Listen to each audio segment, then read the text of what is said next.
Challenging Helen. A Love on Palmer Island Romance.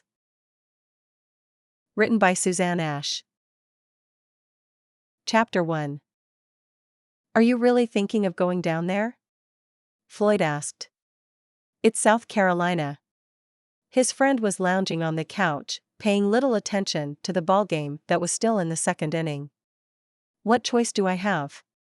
Without the Sutton account, I'm dead in the water, and she's the key to getting it. Ethan tapped on the image of the pretty blonde in the article in Modern Bride. Are you sure about that? She doesn't look like she has a business large enough to deal with someone like Evelyn Sutton. Besides, it's South Carolina. In the summer, the humidity and heat will kill you. Floyd glanced at the article and the website Ethan had pulled up on his laptop. It's much hotter here. I'm sure I'll survive. Plus, everything I've been able to dig up so far on Helen Williams says she's Evelyn Sutton's go-to girl for events on Palmer Island. I guess there aren't a lot of event planners in a place like that. He switched tabs and looked at the meager accommodations available last minute. Unless you were willing to purchase a multi-million-dollar property on the beach or an even more expensive one in a private development south of the island, there wasn't much to choose from. There were no hotels, and most of the beach houses were rented out years in advance for the summer months. Check Airbnb, Floyd suggested before heading into the kitchen and grabbing 2 beers from Ethan's fridge. I have. There's nothing. Memorial Day weekend was coming up soon, and he needed a place for more than a couple of nights. Nothing? Floyd handed him a beer. Ethan shook his head. Not even a spare bedroom in someone's house? There's got to be something. Floyd went to take the laptop from him, but Ethan waved him off. I need something a little more upscale than someone's guest room if I want to get close to Helen. He didn't know much about the woman. The article was sparse on personal details and her outfit was business casual, with a touch of summer flair. She was well put together, but there was no telling what it would take to get her attention. He opened another tab and searched for accommodations. Most of what he found was either booked or way up in Myrtle Beach. That doesn't look bad. Floyd pointed to a listing for a guest house on the beach on a random site that looked like a digital version of classified ads. Someone named Miss Doris made it available throughout the year for visitors of the island. He clicked on the image of the quaint cottage for a closer look. This could work. It's not huge, but there's enough room there for me to come out to visit and crash on your couch, Floyd said, a grin on his face. Not happening. I'm there for one reason. And hanging out on the beach and watching you chase after every bikini in sight isn't part of it. Besides, someone needs to keep an eye on things out here. Ethan wasn't sure leaving Floyd in charge of his place was the smartest move, but what choice did he have? When are you thinking of heading down there? Floyd asked, grabbing a handful of chips and scattering crumbs all across the front of his shirt and Ethan's couch. As soon as possible. He pulled the laptop closer to get a better look at Miss Doris's availability. The site didn't provide a booking calendar or online reservation system. Irritated, he picked up his phone and dialed the number at the bottom of the listing. Hello, a female voice said after the second ring. This is Ethan Shaw. I'm calling about your beach cottage. Is it by chance available? He asked in his most charming tone. I'm sorry. I'm not renting it out this summer. May I ask how you found out about it? A previous renter? The woman asked. No. I came across a listing on. He turned to grab his computer, but Floyd had grabbed and was busy looking at Myrtle Beach attractions. Sorry, I don't have it in front of me, but it was one of those online classified sites. Oh, I bet I know which one it is. I'm sorry. I completely forgot to take it down. When were you thinking of visiting Palmer Island? I can ask around and see if there's anything available. As soon as possible, if I'm honest. I need a change, and your island looks lovely. It wasn't a lie. After the past few months, he desperately needed to get out of Phoenix for a bit. And how long were you planning on staying? I'm not sure. If all goes well, I hope to settle down there and look into buying something of my own. I would need a rental for at least 2 to 3 months. The comment earned him raised eyebrows from Floyd, but if that's what it took to execute the plan, he was willing to spend the time and do the work. Let me think. The voice on the other end of the line went quiet. A gut feeling that had yet to let Ethan down told him to stay quiet. I wasn't planning on guests this summer, but if you want it, it's yours. Why don't we start out with a month at a reduced rate? If you still like it here after that, we can renew. Sounds perfect to me. When can you have it ready? Ethan asked, holding his breath. Does the day after tomorrow work? It could use a good airing out. That sounds perfect. Ethan let out the breath he didn't realize he'd been holding. 5 minutes later, he was booked for 30 days and had the address to the place. He hoped he'd get what he needed out of Helen Williams and be back here long before then. All that was left was to decide was if he wanted to fly or drive. And pack a few things, of course. In less than 2 days, he'd be setting foot on the small barrier island in South Carolina. The place had its charm, Ethan thought as he drove across the bridge connecting Palmer Island to the mainland. One look at the price of last-minute plane tickets and going for a road trip hadn't seemed like a bad idea. He could see why it was becoming a popular wedding destination and why someone like Evelyn Sutton would keep a home out here. The views were stunning, and if you ignored the oppressive humidity, it wasn't a bad place to spend part of the year. He had a feeling the winters would be mild and pleasant. And wasn't there a saying about Carolina blue skies? Ethan looked up at what he could see of the sky. Not a cloud to be found. The blue of the sky blended into the blue and green of the marsh as he made his way onto the island itself. Following the directions of the GPS on his phone, it didn't take him long to find Miss Doris's house. You must be Ethan Shaw. Come in. Come in. She ushered him into the house before he had a chance to refuse. Leaving his suitcase by the door, Ethan followed the older lady with curly gray hair into a cozy kitchen. How about a piece of pie and a cup of coffee? Miss Doris motioned for him to take a seat and was busy cutting a blueberry pie before he got a chance to reply. How was your trip? You must be exhausted. Thank you. It wasn't too bad. He sat down on the bench that surrounded the large wooden table on 2 sides and glanced out the window. You couldn't see the ocean from up here, but the side yard was well maintained, and he thought could make out what had to be the guest cottage behind a few shrubs. Did you drive all the way from Phoenix? In one stretch? Miss Doris poured them each a cup of coffee and sat his, along with a generous slice of pie, in front of him. I did. It wasn't too bad. Better than flying, actually. I'm not sure my neighbors agree with you there. Brad and his wife prefer to fly unless they are moving one of the horses. Whipped cream?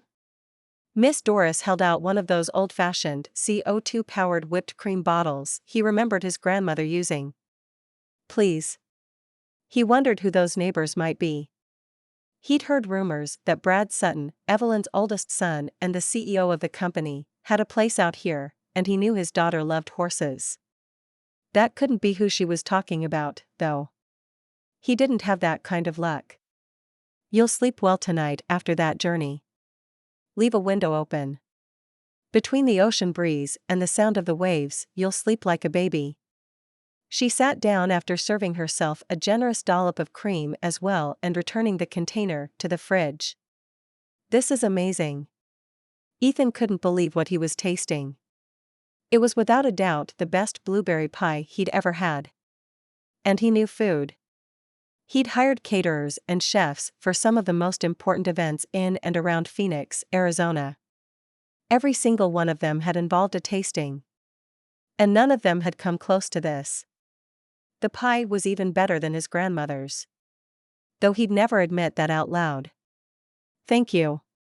I'm glad you like it. Baking is a bit of a passion of mine. Her cheeks turned rosy, making her look like a summery version of Mrs. Claus. I can tell. You'd win any pie baking competition with this, he said, taking another large bite with just the right amount of whipped cream. The strong coffee cut the sweetness perfectly. You have no idea, she said with a twinkle in her eye. It's nice to have you here. I didn't realize how much I missed my guests. Something in the tone of her voice made him look up. Why did you decide to take the summer off? My sons were supposed to come out to visit with their families. I figured keeping my schedule wide open would make it easier. They are both so busy. She wrapped her wrinkled hands around her cup, staring into the dark liquid. They can't make it, he guessed. She shook her head. They both have their reasons, but no. No visit from them or the grandkids this year. But not to worry. I have family down here. Wait until you meet Charlie. He's my great-grandnephew and cute as a button. She got up and took his plate and cup. Her own pie was barely touched. I'm looking forward to it, he said, forcing a smile to his face. Don't worry. I won't let him bother you much, Miss Doris said with a laugh. Let me show you to your cottage. I'm sure you're ready for a shower and a bit of a rest after your trip. He followed her through the house and out the living room door to the back patio. Is this the only entrance? He asked. There's a gate along the side over there. I don't bother locking it. The path leads straight to your cottage. She pointed to the small building he'd spotted from the kitchen window and handed him a small set of keys. With assurances to let her know if there's anything he needed and an invitation to come to the house for dinner, she let him make his own way to the building to get settled in. Chapter 2. Was this meeting really necessary? Martha Sutton, the mother of the bride, asked the moment she walked into the roasted bean coffee shop, her daughter a step behind her. I know you're busy. I wouldn't have asked you to come if it wasn't important. We have a bit of a problem. Helen motioned for the two women to sit down. Coffee? No. We have a fitting and a meeting for lunch. Mrs. Sutton took her seat reluctantly. How bad is it? Olivia asked, looking pale. Not great, but nothing we can't fix. Helen cleared her throat and squared her shoulders. Pastor Lowe called. There is a problem with the roof. A leak. What does that mean? Olivia stared at her. You won't be able to get married in the church or have the reception in the meeting hall after. He's very sorry and offered to come officiate wherever you decide to hold the ceremony instead.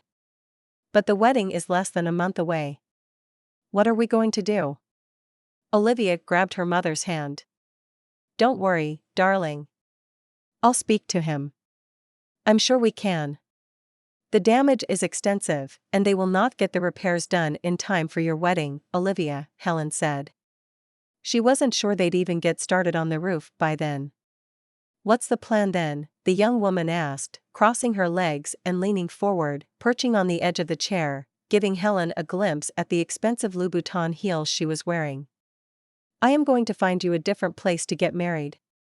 One that's at least as meaningful as the church. Don't worry. It will be the perfect day. Helen put on her most reassuring smile, reserved for anxious brides-to-be. I hope you do. There's no way I'm postponing, Olivia said, her shoulders relaxing slightly. What about the flowers?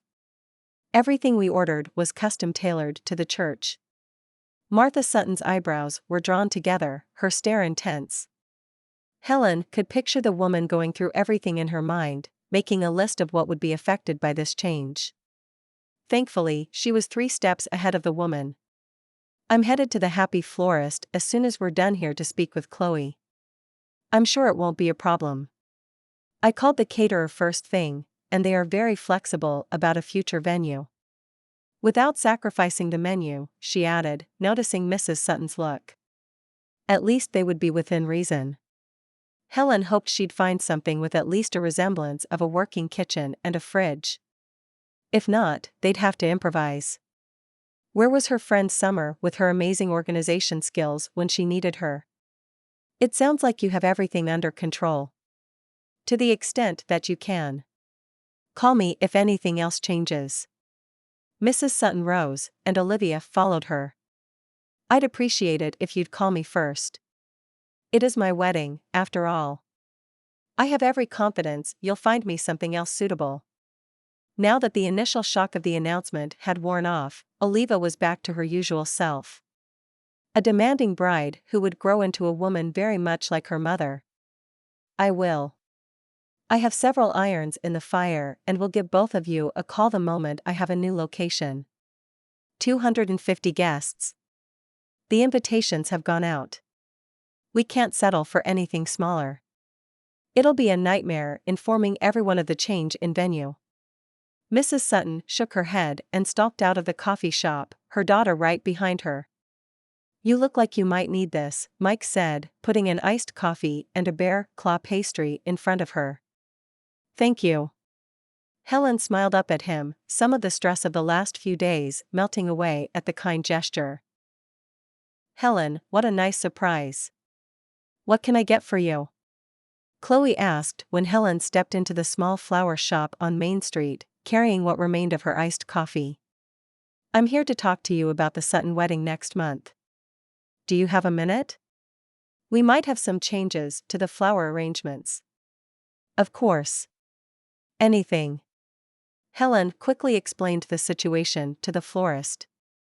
I hope none of this will be a problem. I won't know what will be changing until we get an actual venue locked down. Did you place your orders already? No, and there's nothing to worry about. I know Olivia. I used to babysit her back in the day. I assumed she'd change her mind 3 more times before the actual date. I wasn't planning on placing an order until a week before the big day. Isn't that cutting it short? Helen asked, surprised she'd never looked that closely at the florist orders. Chloe and Amy had always delivered exactly what she'd asked for and been on time. We have a great relationship with our vendors. As long as Olivia doesn't decide to go for something like poinsettias in June, we'll be fine. Don't worry. And I can make adjustments on the fly. Helen nodded. Chloe was a master at what she did, making something as simple as a bouquet of wildflowers look worthy of any bride. Glad to hear it. Helen grabbed a bundle of tulips. Her place could use a spot of color. Chloe rang her up for the flowers. It was nice to see you, but a call would have been fine. I was in the neighborhood, Helen said. And she'd promised Mrs. Sutton she'd talk to Chloe in person. Helen was walking back when she pulled out her phone to call her friend. Summer, it's Helen. I've been thinking about you and wanted to check in. How's life in Colorado? Oh. Who's the client? Summer asked. What makes you think that? Helen moved her purse from one arm to the other to juggle her coffee, phone, and the fresh flowers better. Because you always talk to me when you have a difficult client. Who is it this time, and what can I do to help? Olivia Sutton, and there's nothing you can do, unless you've suddenly changed careers from geneticist to roofer. The church roof has a huge leak, and we need to come up with a new venue for the wedding. Oh no. Let me guess. Olivia isn't thrilled with you. That's an understatement, but so far, she hasn't lost faith in me and my abilities. I do wish you were still around, though. I could use your mad skills. You've got this, girl. If there's anyone on Palmer Island who can pull a rabbit from her hat, it's you, Helen. I appreciate the vote of confidence. Listen, I have to run. I have a meeting with the folks at the country club. Good luck, and let me know how things go, Summer said. Will do. Helen hung up the phone and put her coffee and flowers on the roof of her car before digging around in her purse for her keys. She was running late. Again. Chapter 3. You really didn't have to do this, Miss Doris said before biting into the flaky pastry she'd chosen, her gray curls bouncing and her steel gray eyes dancing with delight. It's the least I could do. I appreciate you showing me around the island. Not a lot of landladies would go out and give you the grand tour. Ethan Shaw picked up his cup and took a sip. It was excellent coffee. Almost as good as his favorite coffee shop back home in Phoenix. He could see himself becoming a regular at the Roasted Bean. Oh, that's nothing. I enjoy having guests. It's nice to have someone to talk to. You'll feel at home here on Palmer Island in no time. It's a wonderful place to live and raise a family. She rented out a few rooms and the guest cottage in her backyard to tourists. Ethan was happy with the place he'd chosen. The fact that Miss Doris's property was oceanfront and he could walk from his cottage out to the beach was an added bonus. You'll love South Carolina. We have the nicest people, and if you ask me, Palmer Island is the hidden gem of our state. She finished her pastry and looked around the shop. I think I will. The barrier island off the coast had its charm with its shabby chic and fewer visitors than Myrtle Beach, the tourist town a few miles north. Quality of life hadn't factored into his trip. He would enjoy his time here. Helen. Miss Doris rose and waved at a young woman standing at the counter waiting for her to-go order. The woman turned and walked to their table. Helen, I would like to introduce you to my latest tenant, Ethan Shaw. He moved here from Arizona last week, and guess what? He's an event planner. The older lady turned to look at him. Helen is in the same business and does all the important parties and events around here. You two should get to know each other. She pulled a chair out and motioned for the stunning blonde to sit. Ethan stood and held out his hand. It's nice to meet you. He couldn't believe his luck. He'd been trying to think of a way to introduce himself to Helen Williams since the day he arrived. After all, she was the key to his entire endeavor. I can only stay for a minute. Helen glanced at her phone before sitting down. She looked adorable in her flowy cotton skirt and tank top, her long, blonde curls piled high on her head. He had no idea how it all stayed up there, but it suited her. She was exactly his type, and in any other situation, he'd be dying to take her out to dinner. Maybe he should. Helen was his foot in the door with Evelyn Sutton. How long have you been in event planning? Ethan asked. I started it as a part-time thing to make money in college. Word got around, and suddenly I had a full-blown business. I ended up taking a few business classes, and here we are. Because she does such a wonderful job. People can't stop talking about the wedding she puts on. You should have seen the Brighton one last April on the beach. 300 people, and there was a good chance it would be a washout. Who in their right mind plans an outdoor wedding in April? Miss Doris shook her head. We got lucky. There was enough of a breeze coming in from the ocean to keep the rain away. We got nothing more than a few sprinkles. But you were prepared for everything. That's why Helen is everyone's first choice for event planning around here. You have your work cut out for you, young man. I don't mind a little friendly competition, Ethan said. There's plenty of work to go around. Palmer Island is becoming quite the wedding location. Helen smiled and took a sip of her iced coffee. I have a couple of errands to run on Main Street. You don't mind keeping Ethan company for a little while? I won't be long. Miss Doris was up and out the door before either of them had a chance to protest. You don't have to stick around on my account. I'm sure you have a busy day, Ethan said. Helen pulled her phone out of her purse and glanced at it. I have a few minutes. In that case, I'd love the company. Maybe you can give me a few hints about getting a fresh start down here. Help my competition get off the ground? I don't know if that's in my best interest. The words were harsh, but the small smile playing around her lips told him she wasn't serious. Rumor has it, there's plenty of business to go around. If you hear of anything you can't take on, or if you'd like an extra hand with something, I'd appreciate it. He reached into his pocket and pulled a business card from his wallet and handed it to her. I might take you up on that. Helen took the card, her fingers brushing against his for the briefest of moments. She started digging around in her purse, pulling out sunglasses, lipstick, a coin purse, a notebook. Things kept coming like it was some type of Mary Poppins bag. Helen finally pulled a creased and stained card out, holding it out triumphantly before sliding it across the table. He picked it up. Helen Williams. I thought you looked familiar. There was a piece about you in Modern Bride earlier this year. No wonder Miss Doris sings your praises.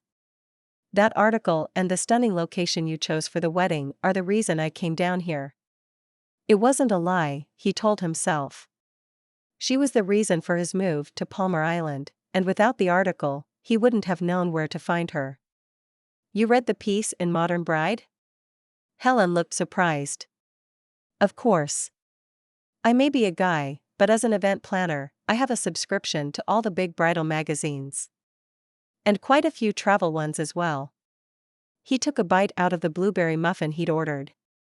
Of course you do. She drank the last of her coffee. Tell me about your favorite event.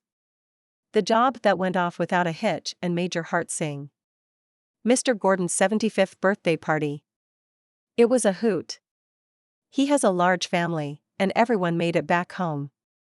His youngest thought it would be funny to have a dancer jump out of the cake. Poor Mr. Gordon almost had a heart attack. Helen giggled at the memory. But then he got into it and taught her how to waltz. That sounds like a memorable birthday. He's still talking about it. Heck, half the island is. And that was 2 years ago. How about you? Ethan thought for a moment. I think that would be the Sutton corporate picnic a few years ago. It was the first job my boss let me run on my own. There were a few hiccups, and at one point I wasn't sure I could pull it off, but in the end, everything went off without a hitch. The clients were pleased, and my boss ended up giving me a raise. Good for you. Any relation to Evelyn Sutton? She's a regular client of mine. Same company. Her son runs most of the day-to-day operations now. A bell chimed. Helen glanced at her phone. I'm sorry. I have to go. I'm running late for a meeting. Helen pushed her chair back and shoved the pile on the table back into her purse. It was nice to meet you, Ethan said. Likewise. Helen nodded and left. Only then did Ethan notice the small notebook she'd left behind. He hesitated for a moment before opening it and flipping through the pages. He grinned. This little gem held the information he needed to land the Sutton account and prove to his old boss that he had made a huge mistake. Chapter 4. Helen breathed a sigh of relief when she walked into her condo and kicked off her shoes. It had been a mistake to wear wedge heels to her meeting with Carter Wright, the owner of the local horse stable. It had been quite a hike out to the back pasture, but it was perfect for Olivia's wedding. All she needed was the right tent setup, and a way to get all the guests out there. Would horse-drawn carriages be an option? Too bad Carter didn't have that as part of his horse-riding enterprise. But there was this guy in Charleston she'd used before. Helen poured herself a tall glass of iced tea and flopped down on the couch. She grabbed her phone and dug around her purse for her notebook to find Vane's number while mentally calculating how many carriages they'd need for the event. The entire contents of her purse were spread out on the table in front of her by the time she admitted to herself that she'd lost it. Helen mentally retraced her steps. She didn't need the notebook when she met with Carter. His contact information was stored on her phone. She didn't think she'd used it all day. The last time she remembered having it for sure was during her meeting with Olivia and her mother. She thought she'd tucked it back into her purse. Chloe. It's Helen Williams. You didn't happen to find a small pink notebook in the shop, did you? She crossed her fingers. I didn't, but I can take a look around. I'll call you if I find it. Helen thanked her and after another look in her purse, realized there was only one more place where she could have let fit. She took a deep breath and called the bride-to-be. Is this going to be a problem? I don't think I can take any more setbacks. This wedding was supposed to be perfect. First, the venue gets cancelled, and then my dress doesn't fit. At this rate, this wedding is going to be a complete disaster. Olivia's voice was high-pitched, the words flying out of her mouth. It's not going to be a problem. I have backups for everything. Don't worry about a thing. Helen suppressed the feeling of desperation in the pit of her stomach. Tell me what's going on with your dress. Maybe I can help. By the time she got off the phone with Olivia, she'd agreed to get the dress from the bridal shop and personally carry it to a local seamstress who'd make the necessary alterations in time for the big day. She was trying hard not to panic and work on recreating some of the information she'd lost with her notebook when her phone rang. She didn't recognize the number. Hello? Helen, it's Ethan. You left a small notebook at the coffee shop earlier. You found it? Helen couldn't believe her luck. She vaguely remembered digging around in her bag to find a business card. I did. He chuckled. I owe you big time. I'd be lost without it. I'll swing by Miss Doris's in a few and come get it. Helen looked at her phone. If she hurried, she'd have enough time to get there and still make her 4 o'clock meeting with the caterer. I'm all the way up in Myrtle Beach right now, but I could meet you in an hour and a half, Ethan said. I have an appointment with the caterer for an upcoming wedding. And she could really use the notebook. If Olivia had any specific questions for her, she'd be lost. This entire job was turning into a nightmare. How about dinner tonight? I'll make a reservation at Chez Paul's and pick you up at 8.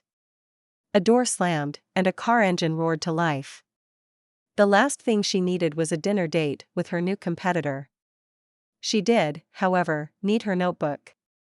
Mary's Diner, and let's make it 7. I have an early morning appointment. I can't remember the last time I've been to a diner. Sounds like fun. I'll pick you up at 7. He hung up. It wasn't until she was walking out the door to meet Olivia at Cynthia's catering that she realized he didn't know where she lived. She sent him a quick text with her address and got into her Prius. Helen. Helen turned around and saw Miss Doris rush down the sidewalk toward her. How are you? Everything okay? She asked the older woman. Miss Doris was slightly out of breath and surprisingly fast for someone her age. I'm fine. I wanted to thank you for keeping Ethan company. Did the two of you have a nice chat? The smile on the town's most notorious matchmaker's face made Helen nervous.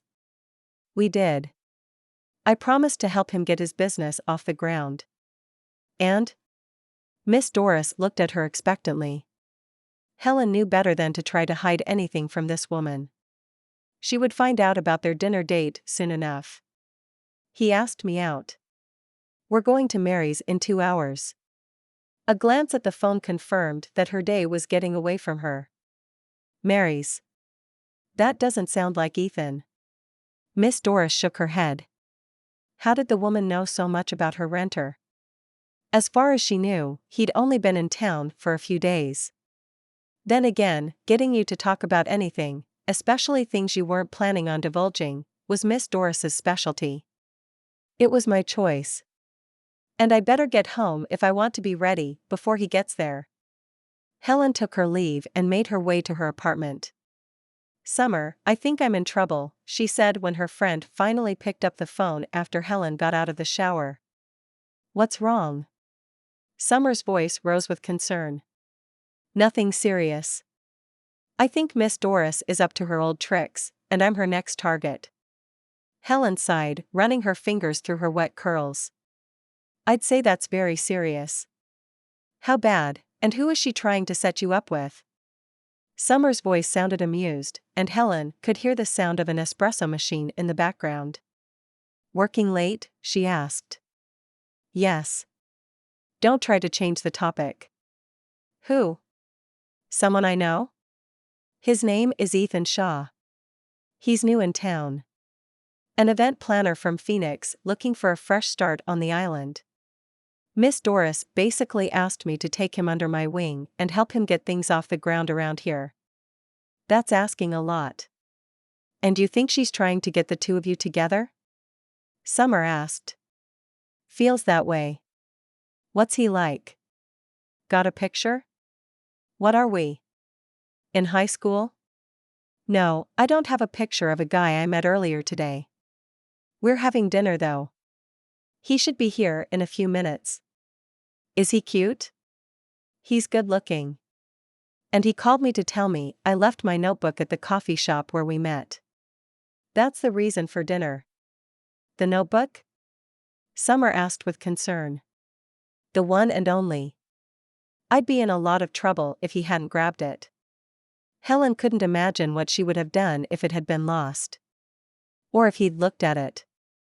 Thankfully, the man didn't know what treasure trove he was giving back to her. You have got to come up with a better way to organize your business. Go digital. Back everything up. Helen didn't have to be with her friend to imagine Summer shaking her head in disapproval. I know. I'll think about it. But you know how I am with that kind of stuff. This works for me. All right. Have fun tonight and keep me in the loop. Oh, and try to take a picture of the guy. Or maybe I can find one if I Google him. Summer, don't. No digging up anything on Ethan Shaw, okay?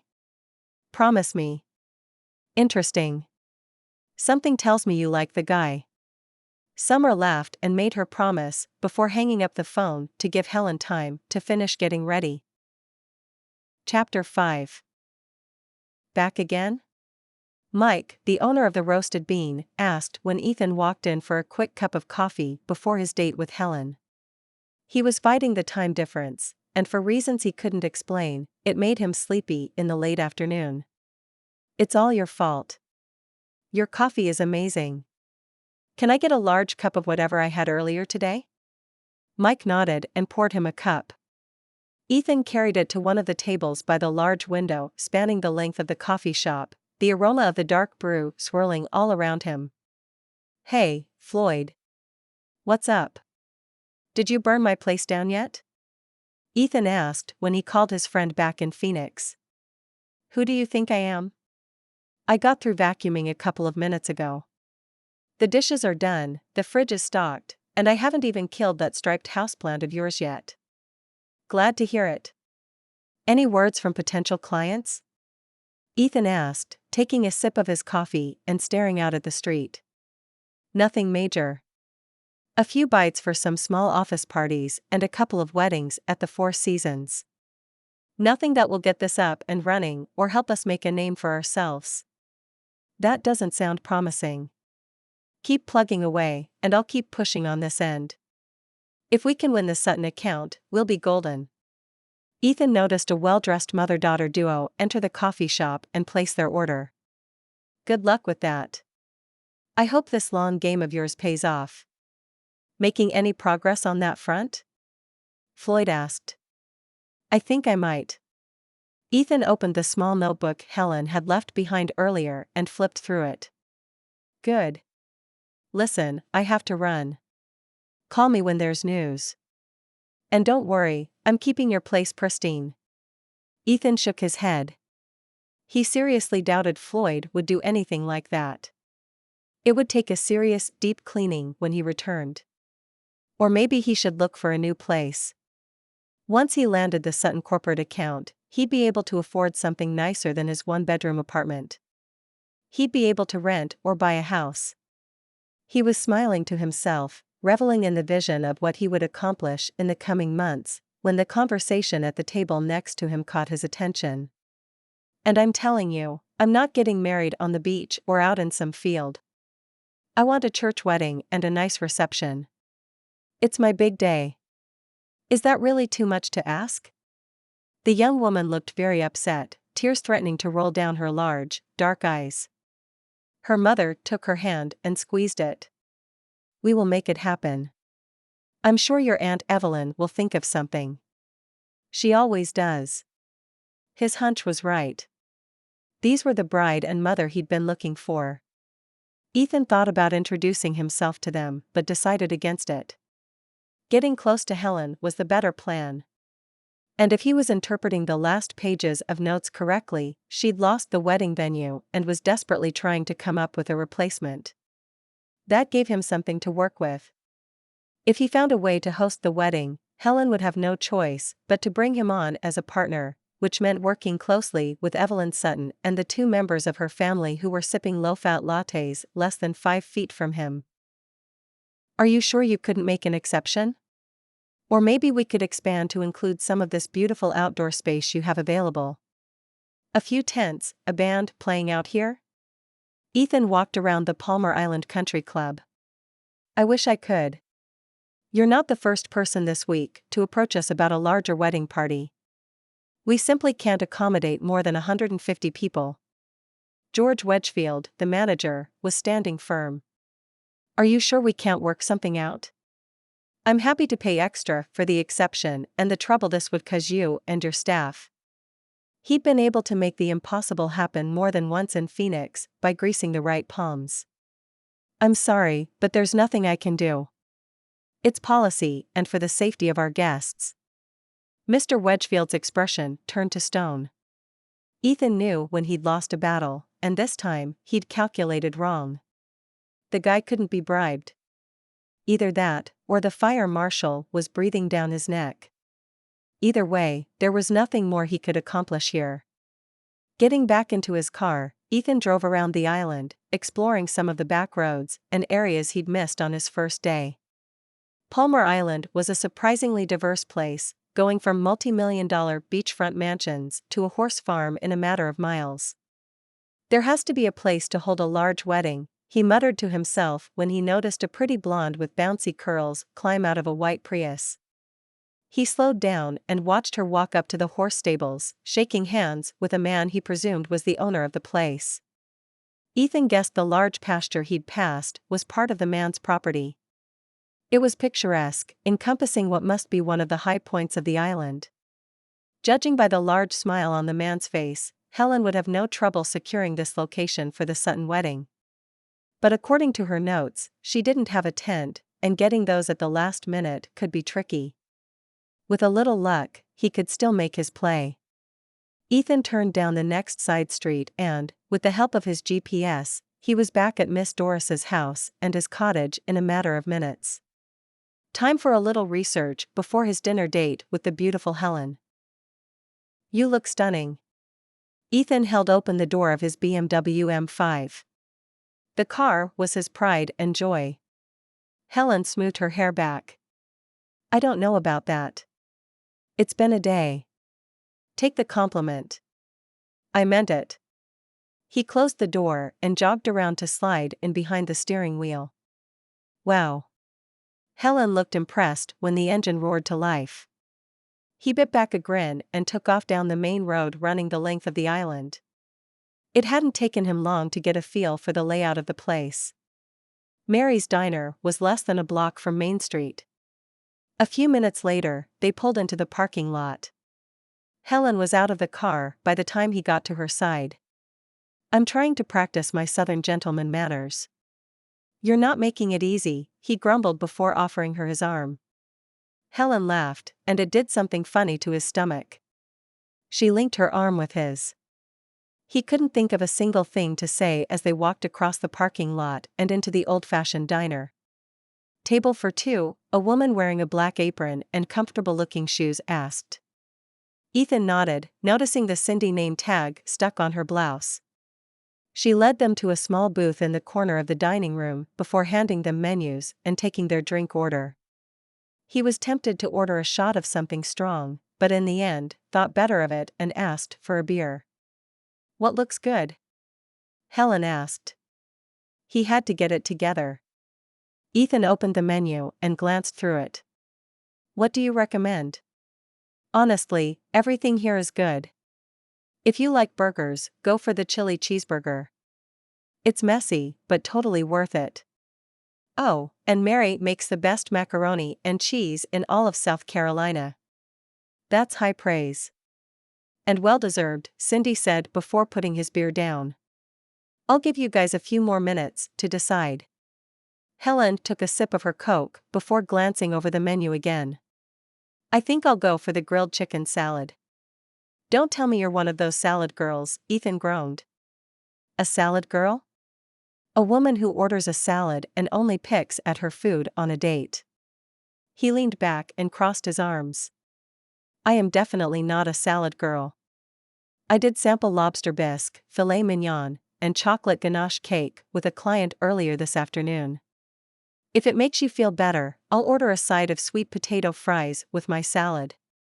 She smiled, a challenge sparkling in her eyes. Ready to order? Cindy put a basket of warm rolls and honey butter in the middle of the table. Ethan took one last look over the menu while Helen placed her order. I'll take the chicken fried steak, medium rare, with fries and a side salad. So you're one of those guys. Helen's lips twitched. What kind of guy do you think I am? Good looking, charming, but in this particular instance, one of those guys who orders his meat and potatoes and treats the vegetable side as a garnish. Her hazel eyes were sparkling at him again, and it did something to him. I happen to like salad. Have it for lunch all the time. And it's nice to know that you think I'm good looking and charming. He grinned at her. Helen's expression sobered. Before you get the wrong impression, this isn't a date, and I'm not remotely interested in you. This dinner is a thank you for finding my notebook. She paused and looked right at him. Here you go. He handed it to her across the table, their hands touching for the briefest of moments. His heartbeat increased and made him forget where he was. Thank you. This means a lot. And I'm buying dinner. They'd see about that, Ethan thought before settling in to enjoy a meal with this fascinating young woman. Chapter 6. Ethan, come get some coffee and try this muffin. Miss Doris waved at him across the yard. You don't have to feed me all the time. The cottage has a nice little kitchenette. He took a seat on the back deck and took the coffee Miss Doris had poured from a thermos. Don't be silly. I enjoy it. And I could use your honest opinion on this muffin. I'm entering a baking contest. She held a delicious-looking apple muffin out to him. Is that nutmeg in there? And something else, he couldn't quite put his finger on the second unusual ingredient. It is. Too much? Miss Doris asked, her steel-gray eyes trained on him. Not at all. It's delicious. To prove his point, Ethan took another big bite. Good. I think it's almost there.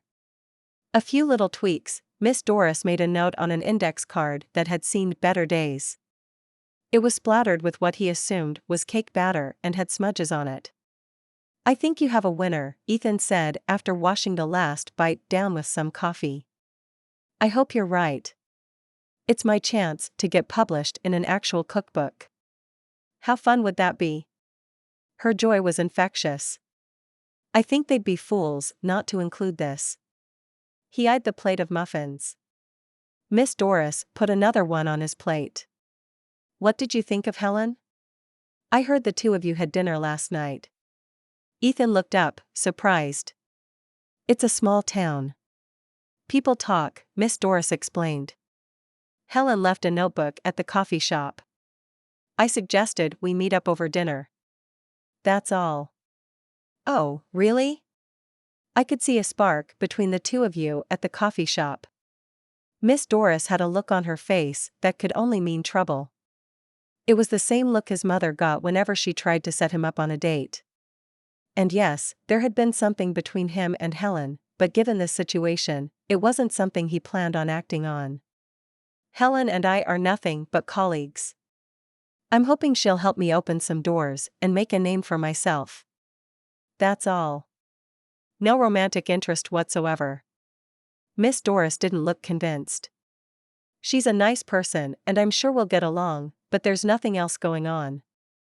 To be honest, I don't have time for a romantic relationship right now. It will take all my time and energy to get this new venture off the ground. Of course. One thing at a time. After all, you moved here for business, not to find love. Miss Doris poured him more coffee. Ethan let out a relieved breath. Exactly. Making this work down here is important. Miss Doris nodded. You will do fine. If there is anything I can do to help you get your start, please tell me. I know just about everyone in the area. Actually, Ethan hesitated. Miss Doris was friendly with Helen, and what he was about to ask wouldn't exactly help the young woman. Go ahead, Miss Doris encouraged. I am looking for a large tent for an event. Not just the regular stuff you can rent. Something that can accommodate a couple of hundred people. I think it would help me get my foot in the door with a large client. Miss Doris sat back and thought for a moment. Go talk to Pastor Lowe at the Coastal Baptist Church. He used to hold these huge revivals in one of those big tents. I don't think he's used it in a couple of years. She took a piece of paper and a pen from her apron pocket and scribbled an address and phone number down for him. Thank you. I'll see if I can meet with him and take a look at that tent today. Ethan rose. If you do, stop by the house on your way down. I tried a new cookie recipe this morning. You can take a few to the good pastor and see if he'd like those for his bake sale in a few weeks. This is even bigger than I expected. Ethan stared at the monstrosity of a tent stored in a barn not far from the church. Easily seats 2,000 during a revival. She's not the easiest to put up and take down, but she served us well over the years. The pastor patted one of the large square metal beams that stretched almost across the length of the barn. I've been thinking about selling her. Revivals in these parts just aren't what they used to be. And to be honest, I could use the cash for the church roof. Would you consider renting it to me for a few weeks? Ethan walked around the barn, trying to get a feel for what it would take to move and erect the tent. I don't do that. Did that once with another tent, and it came back in pretty bad shape. The pastor caught up with Ethan and put his hand on his shoulder. Not that I don't trust you to take good care of it, but things happen. And like I said, I could use the cash. His hand fell back to his side, and he sat down on one of the large boxes scattered across the floor. How much are you asking? Ethan held his breath. He had some savings, but would it be enough? How does 25,000 sound? The preacher looked up at him, his eyes bright with hope. Ethan thought for a heartbeat and nodded. By the time he left the church parking lot, he wondered if this gamble would pay off. Once the check was cashed, there would be just enough left in his bank account to cover Miss Doris's rent and a few essentials. Take the risk or lose the chance, he said to the empty car. It had been his basketball coach's favorite saying and served Ethan well as he ventured out into the world. Taking the internship at a corporate event planning company had been a risk, and that had paid off. At least for a while. Now all he needed was for Helen to partner with him on the Sutton wedding. She was desperate for an alternate venue, and from her notes, it seemed like she had a location but no tents. If she did, he was toast. Without the funds to go out and market Shaw events, he'd have a hard time gaining ground in a town where everyone loved Helen Williams. Chapter 7. We could do something like this. Helen sketched out a scene of a series of tents and pavilions scattered across a meadow. Absolutely not. With my luck, it'll be raining the entire day, and then what? Everyone will either be drenched or stuck in their own little tents. This isn't a Girl Scout camping trip. It's my wedding. Olivia's voice increased in volume and pitch, attracting the attention of the other patrons at Shea Paul's. Don't make a scene, Olivia, her mother hissed. I'm sure Helen will come up with a better solution. Are you sure there is no other venue available? The country club, maybe? Evelyn Sutton shifted her gaze to look at Helen. She shook her head. That was my first thought too after the leak at the church. They can't accommodate more than 250 guests. The manager had pointed out a larger wedding party would get him in trouble with the fire marshal. I've looked at every option between here and Charleston. Unless you want to consider one of the larger hotels up in Myrtle Beach, a tent is your best bet. This was supposed to be my one perfect day. Tears were springing in Olivia's eyes. Martha, why don't you take her home? Evelyn Sutton suggested. I will make this work. Helen reached across the table and squeezed the young woman's hand. Olivia wiped her tears with her linen napkin and nodded before being escorted out by her mother. Let's go get some coffee. I want to talk to you about this venue situation, Evelyn Sutton said after paying the lunch bill. The two women strolled down the street to the Roasted Bean coffee shop and ordered 2 iced lattes. Miss Doris walked up to them while they waited for their drinks. Helen, how are the wedding plans going? I feel so bad for poor Olivia. I know she had her heart set on getting married at Pastor Lowe's church. He'll still be there to officiate, Helen assured her. They'd arranged for the wedding ceremony to take place at a different local church. Unfortunately, they did not have the large meeting hall Pastor Lowe's church had. Helen has secured a wonderful outdoor location for the reception. I'm sure she'll find us the right tent. It'll be a challenge, but I have yet to see her not rise to one. Evelyn looked at Helen and nodded. Now that you mention it, Pastor Lowe has the tent he used for his fall revivals.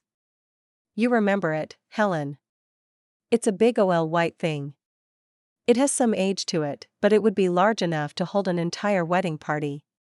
A revival tent? Evelyn looked doubtful. Miss Doris, you are a genius. It would be perfect. It will hold the entire wedding party, and we can spruce it up with garlands and lights. Add a plywood floor and some pretty rugs. We'd have more space than the meeting hall at the church. Helen couldn't hide her excitement. The revival tent would be the perfect solution. Ethan Shaw thought so too. He was going down to talk to the pastor about using it for a wedding he's planning. Miss Doris took a seat. Let's hope it's not the same date, Helen mumbled under her breath. You don't happen to have the pastor's number, do you? Miss Doris pulled out her phone, flipped it open and dialed before Helen had a chance to intervene. Pastor Lowe. How did you like those cookies? Miss Doris smiled and nodded her head. Good. Yes, I can make 4 dozen of them for the bake sale. Listen, I've been wondering about that old revival tent. Helen Williams is looking for something like it for Olivia Sutton's wedding. Helen watched Miss Doris's expression turn from confident to disappointed. I see. Yes, I will let her know. Miss Doris ended the call and closed her flip phone with a snap. Bad news? Mrs. Sutton asked. Maybe. Ethan bought the tent from Pastor Lowe. Apparently, the good pastor doesn't like renting the tent and is desperate to raise the funds for the new church roof. Those are expensive. Let me know if you need an additional donation. I'm sure Sutton and Sutton Corporation would be happy to match whatever you make at your bake sale, Mrs. Sutton said. I'm sure the pastor would appreciate that. Now about that tent. Did you say Ethan Shaw? That name sounds familiar. Evelyn Sutton stared into the distance for a moment. He worked for the company, putting on our Phoenix events.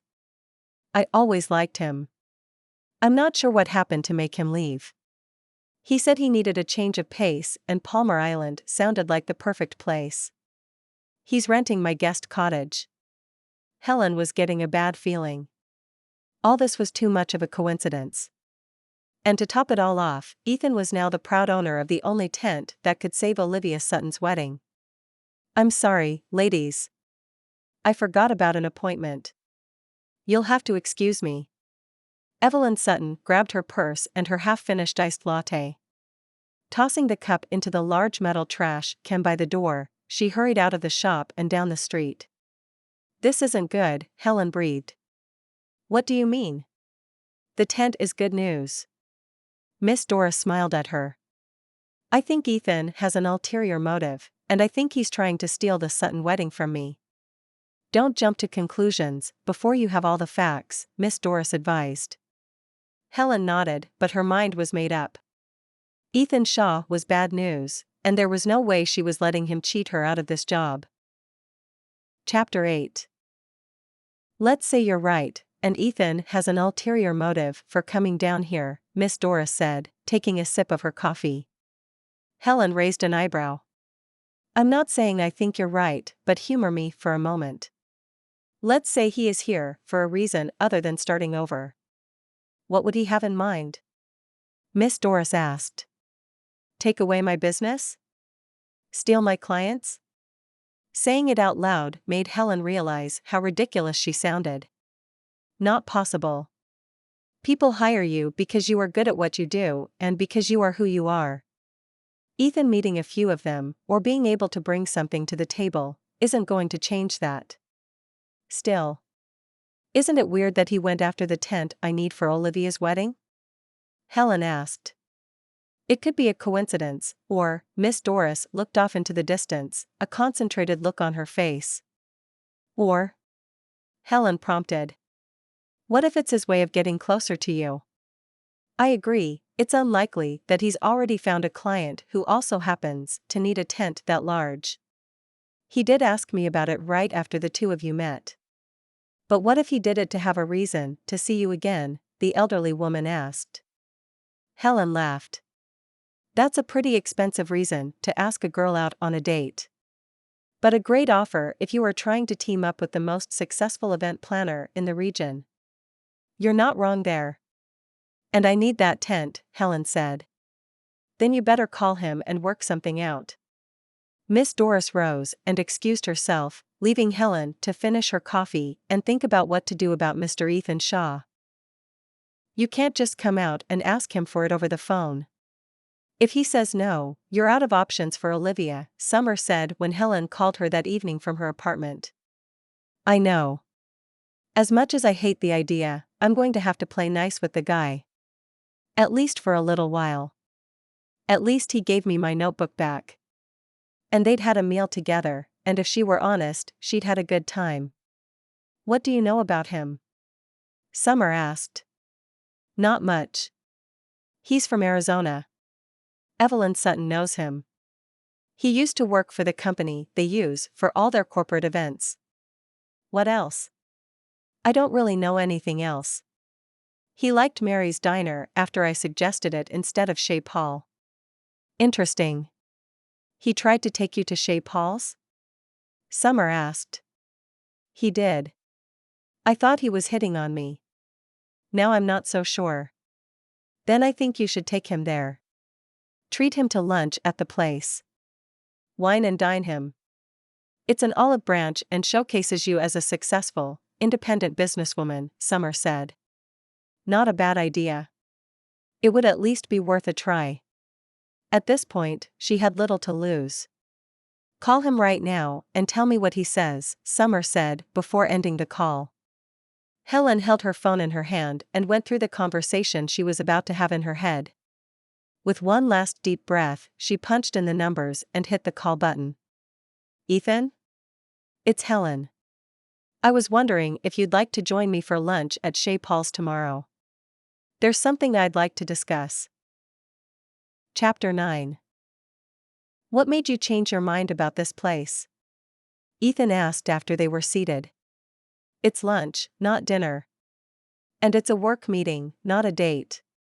Helen straightened her blazer. She dressed well. More professional than he'd seen her until now.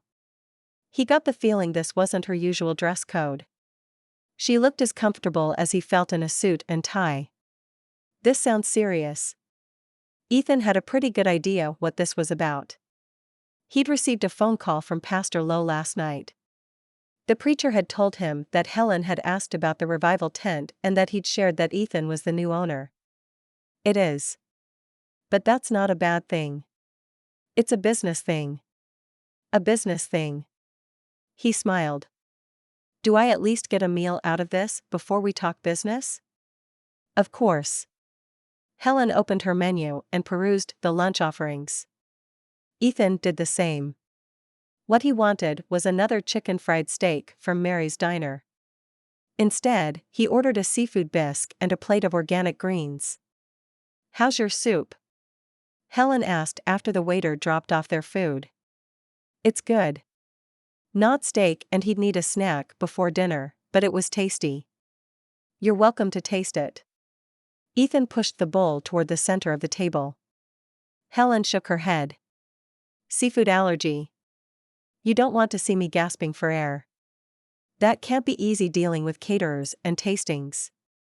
I'm careful, and I keep an injector on me at all times, just in case. She patted her purse. He filed that bit of information away for later and went back to his soup. Helen chatted about Miss Doris, the weather, and an upcoming retirement party while picking at her roasted vegetable salad. I have a feeling I know why you asked me out to lunch and are trying to wine and dine me, Ethan said halfway through their meal when they ran out of polite small talk topics. You do? Helen lowered her fork, her eyebrows raised in surprise. You need a tent for Olivia Sutton's wedding, and I happen to be the proud new owner of a large revival tent. He shrugged. You're right. She sat back in her chair and crossed her legs. You are welcome to it. We'll have to find a crew to transport and raise it, but that shouldn't be too difficult. He'd gotten a few references from the pastor and had started to make inquiries that morning. How much? Helen asked. What do you mean? I would like to rent your tent. I will need it from June 3rd through the 5th. The wedding is on the 4th. If we could get it up a day or two ahead of time, that would be ideal. Let's call it a week. What's your weekly rental rate? She pulled her notebook out of her purse. She pulled the pen that was clipped to the cover out and opened the book to a clean page. Pen hovering over the paper, she looked up at him. I'm not renting it to you, he said, trying hard to keep his lips from twitching. Helen's face fell. She put the pen down and crossed her arms across her chest. So that's how it's going to be. The look of disappointment on her face was too much. I'm loaning it to you. No rent required. You pay for transport and assembly, and it's yours for the event. His smile turned into a grin. Seriously? How could I ever repay you for this? We barely know each other. She looked truly stunned now. That's not true. We haven't known each other long, but we're not complete strangers either. Ethan knew he had to play this carefully. I'm sure you'll find a way to make it up to me. Helen sat back and thought for a moment. The Sutton wedding is a pretty big event. I could use the extra help. I'll provide the land, you provide the tent. Let me run the numbers and see what I can afford. You don't happen to know someone who could install a bunch of plywood flooring in the tent, do you? You happen to be looking at one of the most experienced plywood floor layers in the country, Ethan said. It wasn't even a lie. Maybe a bit of an exaggeration, but during his time in Phoenix, he'd installed more than one of them. In that case, consider yourself hired. Helen grinned at him across the table and held out her hand. How about a partner instead of an employee? Nothing formal. Just two event planners teaming up. I get my name out, and you only pay me out of profits? I already put a ton of work into the event. Helen bit her lip and put her hand into her lap. You did. But without the tent, there will be no wedding. How about a 20% stake and the tent is my contribution to the expenses? Plus the plywood floor, of course. What about the cost of setting the tent up? Helen asked. You cover the cost, and half of it comes out of my part of the profits. He crossed his fingers she'd go for it. Hiring a crew to bring in the tent would be more than he could cover, even if he maxed out his credit cards. You have a deal. The hand stretched back out across the table, and they shook on it. Good. To be honest, I have the tent, but I can't afford to put it up anywhere. I may have overextended myself, he said ruefully. Good thing I'm buying you lunch then. Helen smiled and pulled out her notebook. Looks like you're going to make me work for it, though. Not that he minded. Finding a way to partner with Helen had been the plan all along. Chapter 10. All right, let's see what we can do to turn an old revival tent into a wedding venue worth a Sutton, Helen said when he held a chair out for her at the Roasted Bean. I'm guessing the bride has expensive taste? Ethan asked. If so, this wasn't going to be easy. They are well off, but nothing like Evelyn Sutton. Olivia's new husband comes from fairly moderate means, but he has a large family.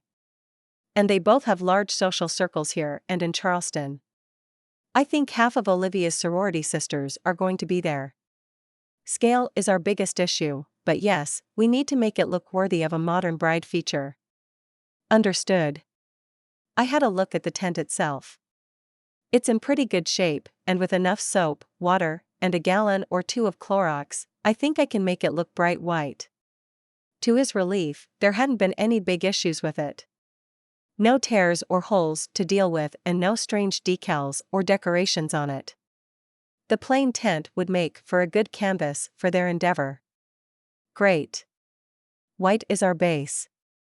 Since we'll be on grass and have a few trees in the background, I think we should lean into that and make it one of our focal colors. What kind of green are you thinking? Spring grass or pine trees? Ethan pulled out his laptop and pulled up green and white themed color cards. I'm thinking a dark forest green.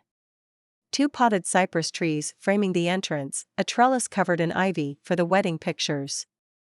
Her eyes lit up as she quickly scrawled a few words on a fresh page in her notebook.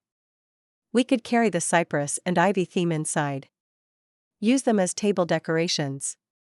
An arrangement of some evergreen and white flowers with ivy scattered across the tables.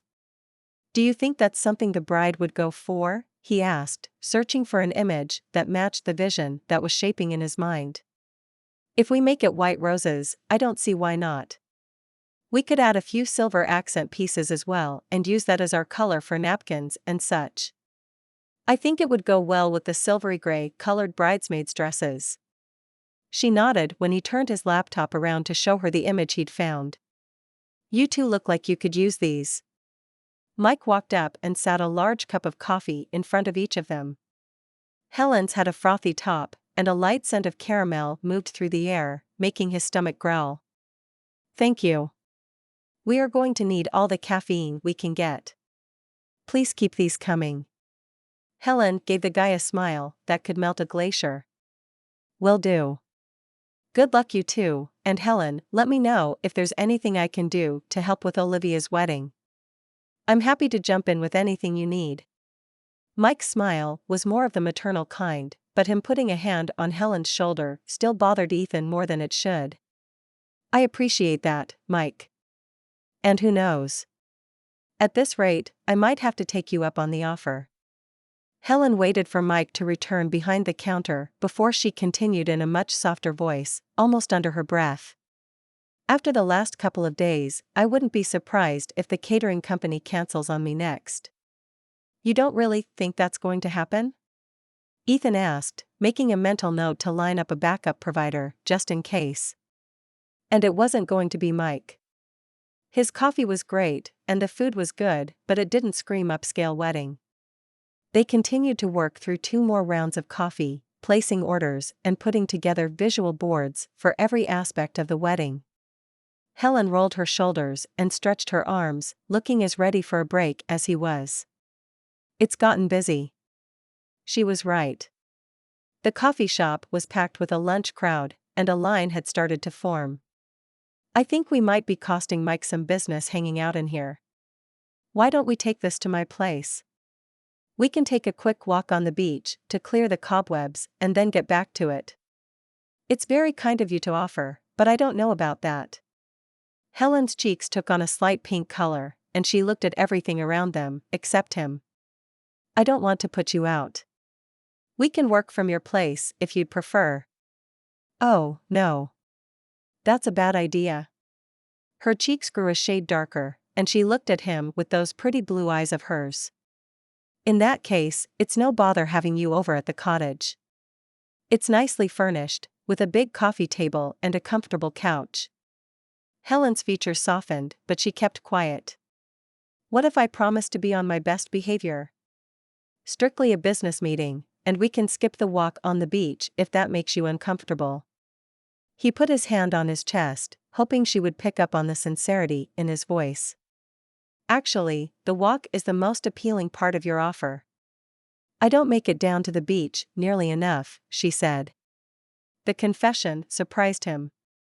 He'd been out for a run at least once a day and enjoyed staring out across the vast ocean while he drank his coffee in the morning. That settles it. We're taking this to my place. I can make more coffee, and I'm sure Miss Doris will stop in with some sort of food or baked goods. At the rate the woman was feeding him, he'd either have to double his runs or risk returning to Arizona 20 pounds heavier than when he arrived. His pants were already feeling a little tight. I guess I can't pass up a chance to sample some of Miss Doris's baked goods. What has she been making lately? Helen asked. Muffins. Lots and lots of muffins. This morning, it was lemon blueberry. Sounds delicious. She put her phone and notebook in her purse before flinging it across her shoulder and grabbing both of their empty cups. It was. Ethan picked up his jacket and laptop and followed her to the counter and then out the door. Meet me over there? He asked. Did you and Helen have a productive work meeting? Miss Doris asked with a glimmer in her eye when Ethan returned the wicker basket a few hours later. We did. Made some real progress. He and Helen made a good team, bouncing ideas off each other and dividing up tasks. They complemented each other in a way he hadn't experienced before. I'm glad. What did you think of the scones? I hope you didn't mind me barging in on the two of you like that. You both looked like you could use a little pick-me-up. Miss Doris shook out the checkerboard napkin that had held the bacon and cheese scones that had served as their lunch. They were delicious. I'd happily eat one of those every morning for the rest of my life. And then again in the afternoon. Served with a small arugula salad, they would make for a light lunch he'd be happy to serve at any midday function. I'm glad to hear that. Don't expect one every day though, the older woman said, putting away the basket and tossing the napkin into what he assumed was a small laundry pile. Of course not. He smiled and watched her pour each of them a cup of coffee. At this rate, he'd be awake until well past midnight. Which might not be a bad thing, considering the amount of tasks left to do before Miss Olivia Sutton's wedding. I have quite a few other recipes I want to try out on you. How do you feel about poppy seed muffins? She asked, handing him the white porcelain cup painted with dainty pink flowers. I'm sure I'll love them. He leaned against the counter and looked out across the hall and into the living room with its large sliding glass door. Why don't we take these out to the deck? Miss Doris didn't wait for an answer. Walking past him and she stepped out onto the large back deck that overlooked the garden, the dunes, and, of course, the Atlantic Ocean. How was your day? Aside from all the baking? Ethan asked, taking a seat and enjoying the salty breeze that came off the water. It was good. I had a nice long chat with Barry, one of my boys. He's having a bit of a rough time. Miss Doris nodded, her eyes looking off into the distance. That's why he and his family can't come for a visit, he asked gently. He and his wife decided to separate. They had their children late in life. They are in their early teens. He doesn't want to be too far from them, and she won't let him take them out of state. That's understandable. Why don't you go up to visit him? Is he the one in California or Colorado? Ethan asked. Colorado, but I couldn't leave. Not with, she shook her head, the gray curls bouncing in the breeze. I hope you're not worried about me. I promise, as much as I would miss them, I am capable of living without your treats. And the home-cooked meals she'd invited him to share with her from the first day. She was lonely, and he'd been happy to keep her company for a little while. Miss Doris laughed. I'm sure you're right, but I couldn't leave all this. Who would take care of my plants? I can't ask Sarah to come over twice a day to water everything in this heat. Is that all that's keeping you here? I'd be more than happy to take care of your plants. It's no bother. And to be honest, I could use the exercise. He patted his stomach. I couldn't ask you to do that, Miss Doris said, and he knew he had her. You're not asking me. I'm offering. I'd be happy to water your plants, cut the grass, and look after the house. It's no bother at all. And I'm sure your grandkids and your son would love to see you. Let me think about it. Maybe for a few days, if I can find a flight. Ethan nodded. One way or another, he'd repay this woman for the kindness she'd shown him these past few days. Making sure she got to spend some time with her family this summer might just be the way to do it. Chapter 11. I can't, Helen said, putting her head down and doing her best to get back to the table arrangements they'd been working on. Yes, you can. Come on, get up. We both need a break. Ethan stood in front of her, his hands held out. Helen shook her head. I can't. There's too much to do. Admit it, you love this song, and you're itching to dance. He leaned down and took her right hand in his. She'd never admit it, but the beach music was getting to her. She loved to shag dance, but rarely got an opportunity to do it. There's no room to dance in this place. The beach cottage felt spacious, considering how small it was, but with the furniture, there was barely enough room to pass each other, let alone get down and boogie. Trust me. Ethan looked at her with a sincerity in his eyes that took her breath away.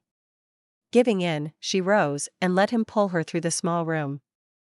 You're not serious, she said when he cranked up the music and led her outside and onto Miss Doris's lawn. I assure you, I'm 100% serious about dancing with a beautiful woman. Ethan pulled her close, and they swayed on the soft grass. This is nice, but it's not how you dance to this, Helen said, as much to distract herself from the feeling of being held in his arms as anything else. Is that so? Show me then. Ethan stepped back, looking at her with those intense eyes of his. Have you heard of shagging? She asked. He coughed. I have. His eyes were no longer on her, but at his feet. She laughed. The shag is the state dance of South Carolina. It's a bit like a jive. Here, I'll show you. She walked him through the basic steps, first slowly, only moving every other beat of the music, then faster. Go back to the slow version, Ethan asked, looking at her feet and mirroring her movements. Very good. That's the basics. From here, we start to move around, twist, and twirl. She took his hand and sped them up to real time when she felt he was comfortable with the steps. Are you two shagging out there? Miss Doris asked, stepping out onto her deck. Too loud? Ethan asked, letting go of Helen's hand. She missed the connection immediately. Not at all. I love beach music. Are you teaching him for the wedding? Miss Doris asked Helen as she made her way down the stone path. You dance like this at weddings? Ethan asked, and Helen couldn't shake the feeling he thought she was messing with him. Of course. There will be some waltzes too, and the daring couples may throw in a couple of tangos, but down here, we dance the shag. Miss Doris stood there, motioning for them to continue. Helen did as asked, Ethan joining in. Very good. We'll have you dancing in no time. Helen, did you teach him any moves yet? Miss Doris asked. She shook her head.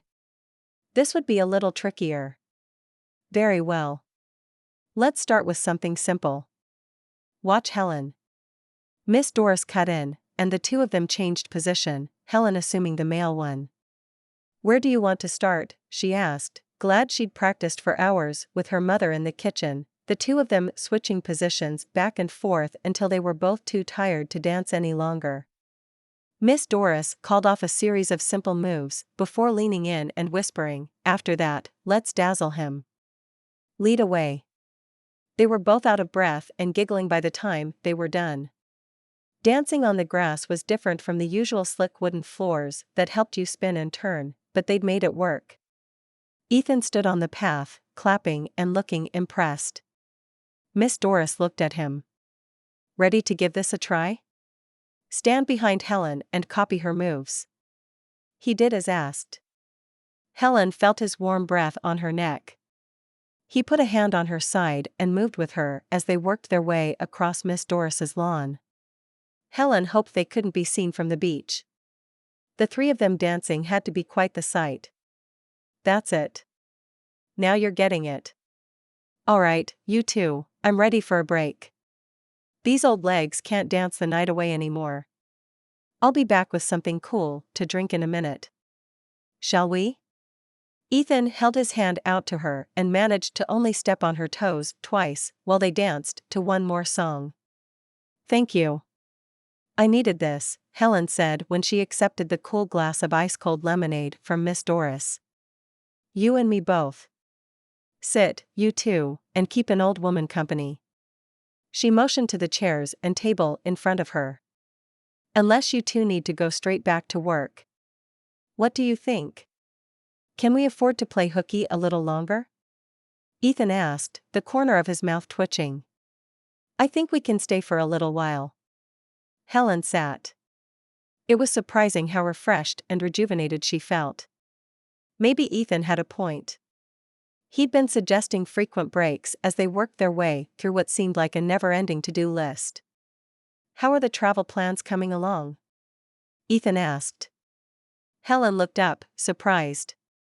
She couldn't remember Miss Doris ever leaving the island.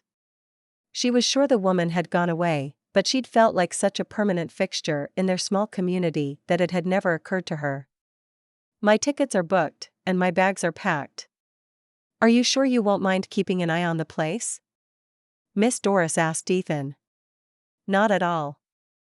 And just to be safe, I'll ask Helen to help me with the indoor plants. I hear she has a bit of a green thumb. He grinned at her, and unless she was mistaken, he gave her a mischievous wink. That's not exactly true. I've resorted to keeping only snake plants at my place. Even I can't manage to kill those. But I'm sure Ethan will do a good job, Helen added when she saw concern flicker in Miss Doris's steel blue eyes. I'll make you a watering schedule. As long as you stick to it, we should be fine. Ethan's phone rang, playing some rap song Helen remembered from 10 years ago. Excuse me, I need to take this. Ethan put his lemonade down and walked off, waiting to answer the phone until he was almost out of earshot. I'm guessing that's his friend from Phoenix. Floyd, I think? They talk every couple of days. I hope nothing is wrong out there. I'd hate it if he had to head back and leave both of us hanging. Miss Doris took a sip of her drink, and Helen followed her lead, part of her attention on Ethan, who was pacing back and forth. Tell you what. If something does come up, I'm happy to take care of your plants. I promise to stick to the schedule and do my very best not to damage them. Helen put her hand on her heart, earning her a small smile from Miss Doris. Let's hope it won't come to that. Miss Doris patted her hand. Where are you going? Helen asked to make conversation. To see Colin, my youngest. He's out in Colorado. It'll be nice to see the grandkids. I haven't seen them for almost a year. They didn't come down for Christmas? Helen asked. They went to see his wife's family. No telling how that's supposed to work now. Miss Doris's eyes were sad when she looked up. He's separated from his wife. And you're going out there to lend a little much-needed moral support. Helen smiled encouragingly. The trip didn't sound quite as fun as it had a few minutes ago. That's right, and who knows? Maybe I can talk those two into giving it another try. They were always such a sweet couple. You should have seen them on their wedding day. By the time Ethan returned to the table, Miss Doris had shared the entire dating history of her son and his estranged wife. Everything okay? Helen asked. Ethan nodded. Nothing to worry about. We should probably get back to work. I wouldn't mind finalizing the table layout before we call it a day. He drank the rest of his lemonade, and they took their leave from Miss Doris. Do I need to worry about that phone call earlier? Helen asked when they walked down the beach later that evening. Why do you ask? You seemed distracted since you talked to Floyd. A friend in Phoenix. He's wrapping up a couple of projects for me, and there was a small issue. Nothing to worry about. If you need to fly back. I won't. Really? It's nothing. Floyd pushes my buttons sometimes. It's honestly no big deal, and there's nothing I can do back home. I promise my time will be much better spent here. If you're sure? Helen asked, slowing her pace to study his face. Something about his behavior this afternoon wasn't right. Almost like he was hiding something. I am sure. Stop worrying, or you'll ruin a perfectly good sunset. He put a hand on her shoulders and turned her toward the intercoastal waterway and the setting sun. It's beautiful. The light had changed in an instant, bathing the landscape in front of them in a golden light. The orange ball of the setting sun dipped behind the houses and trees on the opposite shore. Breathe, relax. Let the calm of this moment wash over you, Ethan said in a soft voice, his hand still on her shoulder. Helen allowed herself to get lost in the moment, feeling the stress and worry melt away as she stood there watching the sunset with him. Chapter 12. You and Helen are spending a lot of time together, Miss Doris said when he stopped by the house to pick up a few muffins. We are. He sniffed. Pear and pecan. Another recipe I'm experimenting with. They are not quite perfect, but I think you'll like them. They need a little something else. Miss Doris opened her spice cabinet and gazed across the rows of neatly organized glass bottles. My grandmother used to make spiced pecans for the holidays with cinnamon, cloves, and nutmeg. Now there's an idea. She pulled a jar of cloves out and opened it. I think you're onto something here. I'll make another batch so we can compare. When will Helen be over? How did you know? Ethan asked. Aside from the fact that the two of you have been joined at the hip lately? The number of muffins. I'm assuming you're not eating all of them by yourself. You're too thin for that. She pulled a bowl from the cabinet and glanced at him over her shoulder. You're right about that. I have been sharing. You don't mind, do you? Of course not. Helen is a good friend, and I'm glad the two of you are working well together. Miss Doris turned around and looked at him with raised eyebrows. We make a good team. It was becoming a lot more than that. Over the past 2 weeks, he and Helen had gotten quite close. I didn't realize going for walks on the beach at sunset is a team-building exercise. Miss Doris winked and turned to pull an apron off the hook by the pantry door. Not much gets past you, does it? Ethan asked. Not usually. Though I must say, the two of you have been fairly discreet. I assume this means you'll be looking for a more permanent place on the island? The question caught Ethan off guard. Sure, he'd told everyone that his move to Palmer Island was permanent, but that had been a ruse, a way to get a foot in the door and make himself indispensable to Mrs. Sutton and her niece. Somewhere along the way, that had gotten less important. Maybe it was time to make plans here, at least for a little while. You are, of course, welcome to stay as long as you like. I don't have any other renters lined up until November. I assume by then you will have found a place. Ethan nodded. I've been looking. But enough about me. How was your trip? How's the family? It was nice. I'd be perfectly happy never to get back on an airplane, but my time in Fort Collins was wonderful. Such a beautiful area. And no humidity. You barely even sweat. Miss Doris beamed, looking happier than she'd been before the trip. Not that she seemed down or depressed, but now the older woman was practically glowing. He was glad he pushed her to take this trip to see her son. How did you do with the altitude? He asked, remembering a skiing trip to Breckenridge that had left him more than a little breathless and doubting what kind of shape he was in. It wasn't too bad until we drove up to Rocky Mountain Park. I had a hard time catching my breath walking up some of those paths. It was worth it, though, to see those views. I brought some postcards back if you want to see, she said. I'd love to, but can I take a rain check? Tonight maybe? He asked. Of course. Here. Take these and head on back. She smiled, her eyes having that twinkle he'd learned meant she was up to something.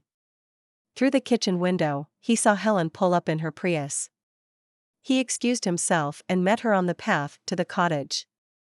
More muffins? Helen asked.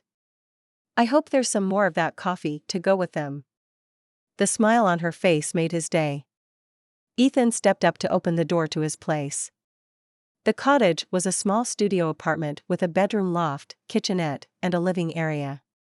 He got to work grinding and brewing a pot of French roast. Ah, Helen sighed appreciatively. So this is the reason we're working at my place instead of yours? Ethan asked, before taking a seat next to her on the couch. Menus, seating charts, and playlists were scattered across the small coffee table. Helen worked best in what could only be described as slightly ordered chaos. Only partially. The main reason is the view and the chance to go walk on the beach when I need to clear my head. Besides, my place is barely bigger and, if I'm honest, much messier. Her eyes moved across the space. Everything was in its place, mainly because Ethan had not brought much with him from Phoenix, besides clothes. What do you want to tackle first? He asked. How about the table arrangements? Are you good with the overall layout of everything in the tent? Ethan nodded. They worked a solid 3 hours on wedding preparations, going through 2 pots of coffee and Miss Doris's muffins in the process. How about a break? Ethan asked when they got another item checked off Helen's never-ending to-do list. Yes, please. I need to clear my head before we give those seating charts another shot. Helen grimaced. Olivia had left her very specific instructions on who should be seated together and who shouldn't. It was quite the puzzle to make it all work. Ethan rose, kicked off his shoes, and held out his hand. Helen slipped off her white leather sandals before taking it with a smile. They walked hand in hand down to the edge of the water. Helen sighed when the cool salt water rushed over her toes. Turning into the wind, she pulled her hair back into a high ponytail. Combined with the relaxed smile on her face, it made her look younger. He could picture her in high school. What was it like growing up here? He asked as they strolled up toward the pier. It was nice. It's a small town where everyone knows everyone. We passed the houses of 3 people I went to school with. My friend Summer grew up here. She pointed to a house with a large back deck. And you had the ocean. That had to be fun. He would have loved playing in the sand, swimming in the ocean, and maybe even surfing. I did. Though I didn't spend nearly as much time out here as you'd think. I don't think I appreciated the beauty of this place until I got older. Helen turned to look back the way they'd come, the sun hitting her curls, making them look almost golden. Do you want to get some ice cream? He asked, noticing the shop at the entrance to the pier. Any other day, I'd take you up on the offer, but I'm still recovering from those muffins. I think I need something a little healthier. We can order some salads from the Italian place on Main. He'd come to enjoy the Old World pizzeria Helen had introduced him to a few days ago. Helen nodded. Rain check on the ice cream? You've got it.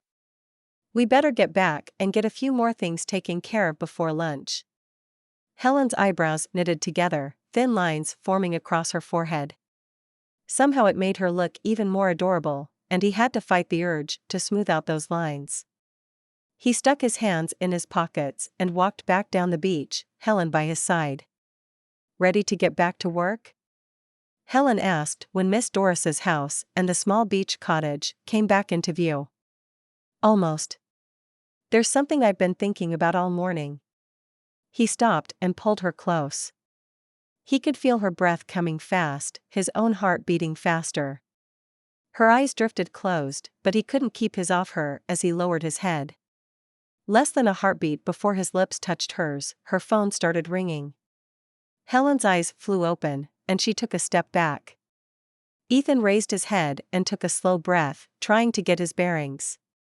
The breeze off the ocean felt cool on his face and helped ground him back in the here and now. I better take this. It's Mrs. Sutton, Helen said after pulling the phone out of her back pocket. Chapter 13. Olivia, what can we do for you? Helen said when their client called in via Zoom. I've been looking at the long-term weather forecast, and there's a chance we might get rained out on the big day. Olivia wasn't the happy and excited bride he'd expected to see after they sent her the carefully planned seating arrangements. Instead, she looked more worried than he'd seen her in their meetings so far. "I'm keeping an eye on it. The chance is minuscule, and to be honest, we're still too far out for any weather predictions," Helen said. "We are, of course, taking every precaution and are making contingency plans, should there be a shower or two." Ethan sat back and scrolled through the notes on his phone. "You have nothing to worry about." "Like what?" Olivia asked, her tone incongruent. "We will have umbrellas at the ready to ferry guests back and forth to the tent. I promise you it will be no different from any other venue." Helen wore her most confident smile, but something in her posture told Ethan that she was worried about rain as well. "That's your plan? Umbrellas? What about the wet grass? What about everyone being stuck in the tent all afternoon and evening? And what about the noise?" Olivia's voice kept rising, the words coming faster and faster as she went along. "Olivia, I promise you, it won't be a problem. Chances are minuscule that it will be a total washout. I spoke to Mr. Wright. The meadow drains well, and we're building a floor in the tent. It's huge, there will be plenty of space for everyone to move around. The trickiest part if there is a downpour will be to get everyone into the tent, but Ethan and I are working on a fun way to do that also keeps everyone dry." Helen's smile continued to be encouraging. "We've got this. Remember, we deal with these things every single day. It's our job and why you hired us." His own voice was firm and had the desired effect. Olivia nodded and ended the call. "What was that about at the end?" Helen asked. "Brides like Olivia sometimes need a firmer hand. If you baby them along, giving in to every single whim and worry, they end up running you and themselves ragged. We both know it's not going to rain on her wedding day." Ethan closed the lid on his laptop. "We don't know that. It's June in South Carolina. Anything could happen. Okay, let's play this out. What are the chances that it will rain?" he asked, sitting back and crossing his arms. "Right now, it looks to be about 15%. Helen stood and walked over to the counter, leaning against it. "That's for any kind of rain, right? Stray shower, a few sprinkles? Nothing we can't easily handle with some large umbrellas to make sure the ladies don't get their hair wet." "Correct. The only way we might run into an issue is with a heavy downpour, correct?" Helen nodded. "And the chances of that are?" he asked. "I have no idea, but that's not the point. It's something we need to prepare for." "Not really. It's highly unlikely to happen. If the forecast changes, sure. We can talk about moving to a smaller venue, assuming half the guests won't show up during a bad weather event. It's her wedding.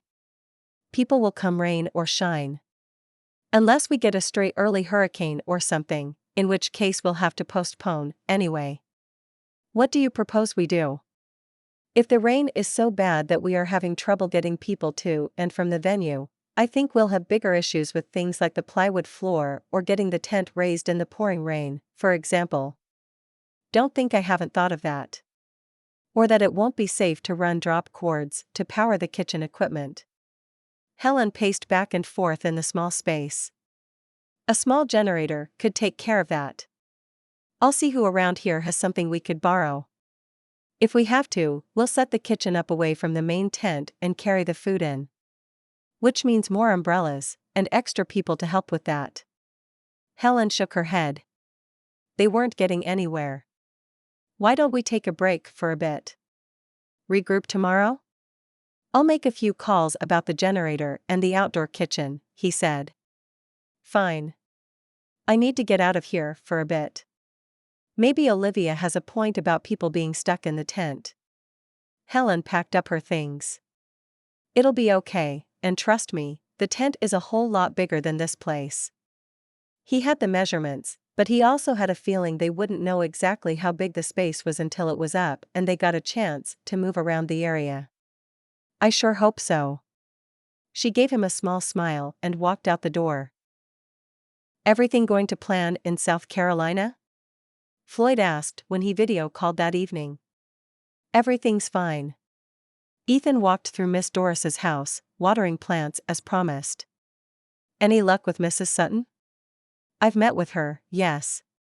Ethan felt the agitation rising in himself, doing his best to not let it out on the plants by watering them aggressively. He didn't need to get into Miss Doris's bad graces by giving them root rot. And? Is she giving us the corporate accounts? Floyd asked, sounding more than a little impatient. It's way too early for that. I can't bring that up until I proved myself to her. How long do you think that's going to take? I'm hoping to put in a word after the wedding. During the reception maybe, if everything goes according to plan. Ethan needed the weather to hold to make sure of that. What's going on with you? You sound off. Floyd had always been perceptive. It was how their friendship had started.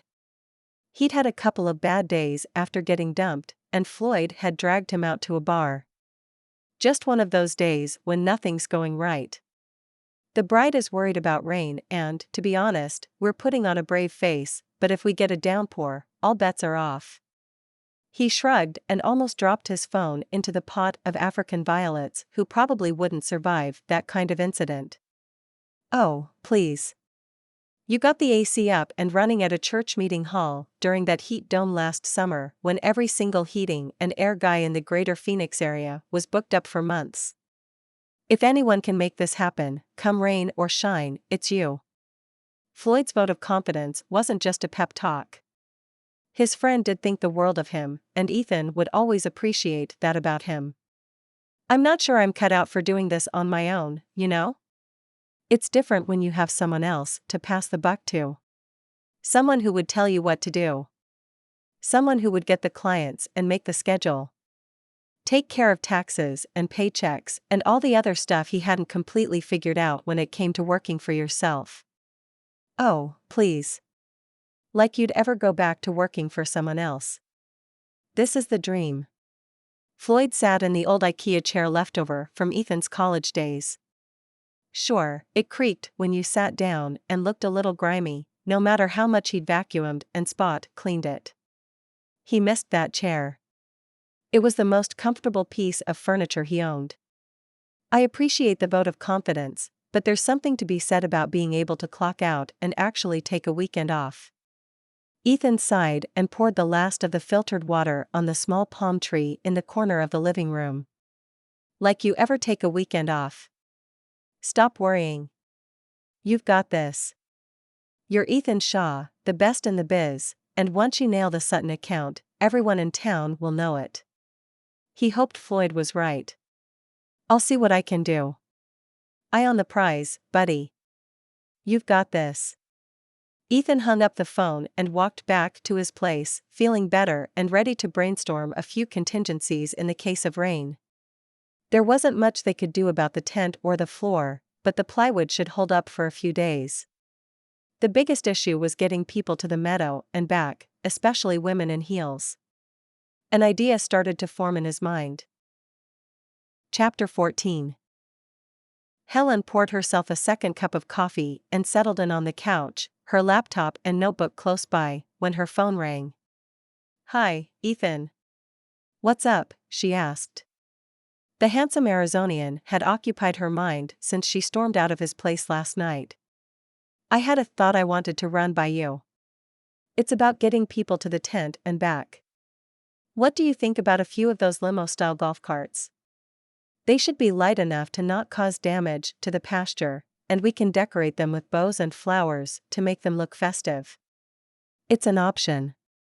She knew her tone was neutral, but honestly, she hated the idea. It felt tacky, and there was no way Olivia would go for it. Maybe bringing Ethan on had been a mistake. Having someone to bounce ideas off was all well and good, but wasn't there some saying about too many cooks ruining a dish or something? Let's think about it. I'll make some calls and see if one of the golf courses would be open to rent us a couple dozen carts. If I drop a hint that it's for a Sutton wedding, they might let us borrow them at no charge. It's not like there will be a lot of golfing going on that day, anyway. Ethan sounded upbeat and slightly out of breath. She wondered if he'd been on another of his morning runs. Honestly, I don't like the idea, she said. All right, boss. No problem. I'll keep thinking. When are you coming over? He asked. The assumption ticked her off more than it should. They had worked at his place almost every single day.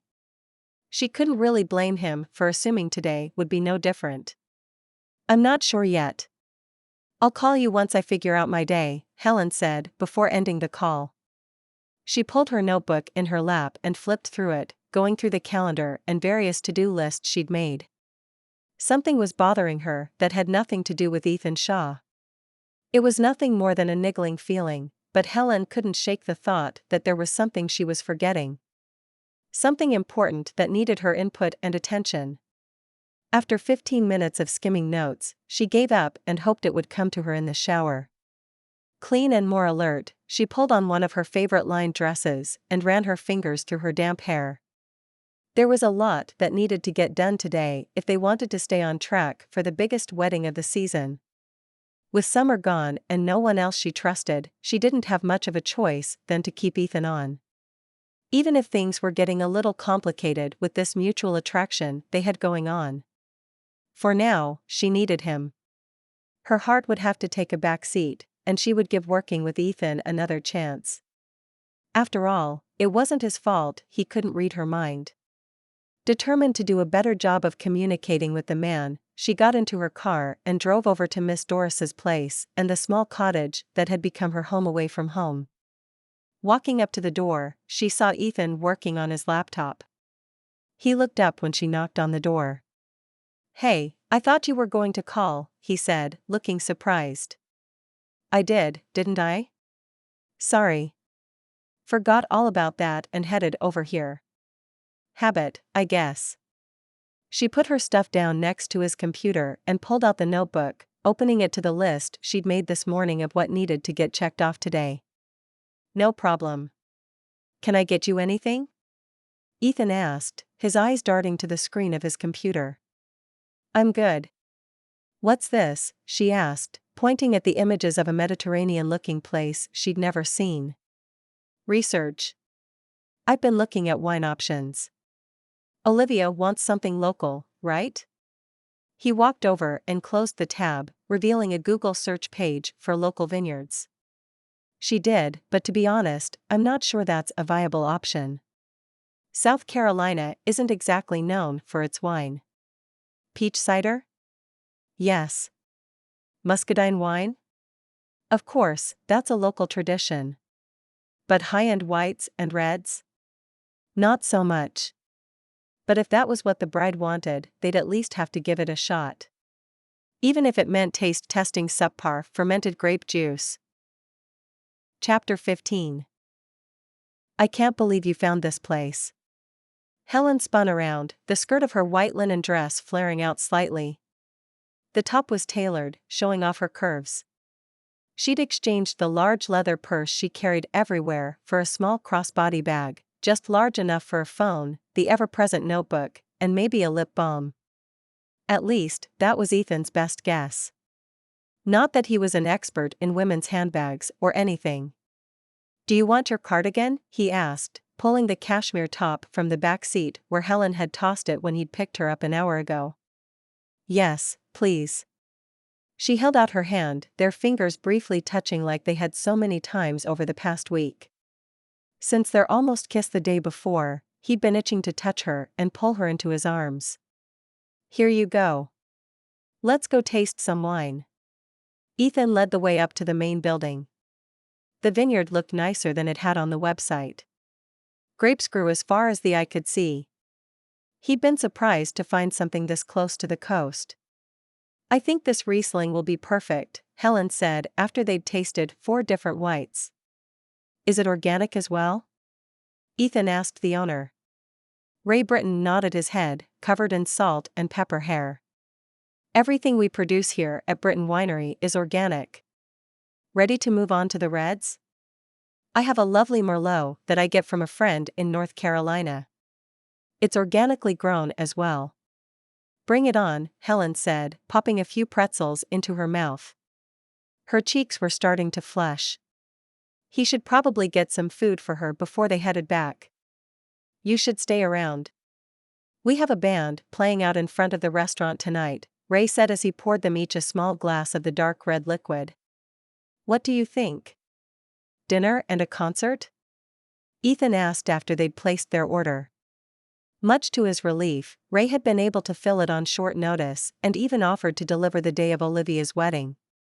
One more major item checked off Helen's list. That sounds like a lot of fun. I wonder if there's going to be dancing? Her smile was infectious, but he hoped there wasn't. Let me buy you some dinner first. He steered her toward the small restaurant. Within minutes, they were seated on the outdoor patio. Y'all can see the band set up from here, their waitress, a perky little redhead, said while handing them the small menu. The offerings were limited, but everything sounded delicious. In the end, Ethan and Helen decided to split a cheese and charcuterie board, complete with homemade sourdough bread and a variety of different crackers. This could be fun for an event, Helen said while popping a piece of sheep's milk cheese and a dark grape into her mouth. We did something like this for close to 100 people at a retirement party. We had beer tables set up across a courtyard. Very Bavarian. The client asked for an Oktoberfest-themed event. The guy who retired was originally from Germany, he added to explain. We? The place I worked for in Phoenix. It was in early March, and the weather was perfect for that beer garden feel. Oktoberfest in March, in Arizona. Sounds like fun. She smiled and played with the stray curl that fell into her face. It was. It had been one of his favorites, and the event he felt most proud of. He didn't mention that the client had been Mrs. Evelyn Sutton. I'm surprised they let you leave. You have a knack for finding exactly what your clients want. Like this place. I've lived in South Carolina my entire life, and I had no idea this vineyard existed. And it's only an hour from Palmer Island. She shook her head. Not a lot of brides insist on local, organic wine for their reception. Too bad they don't make a sparkling wine. What are we going to do about the champagne? He asked. Taken care of. I talked to Evelyn Sutton. We will serve Piper Heidsieck, like at any of her events. She told Olivia it was non-negotiable.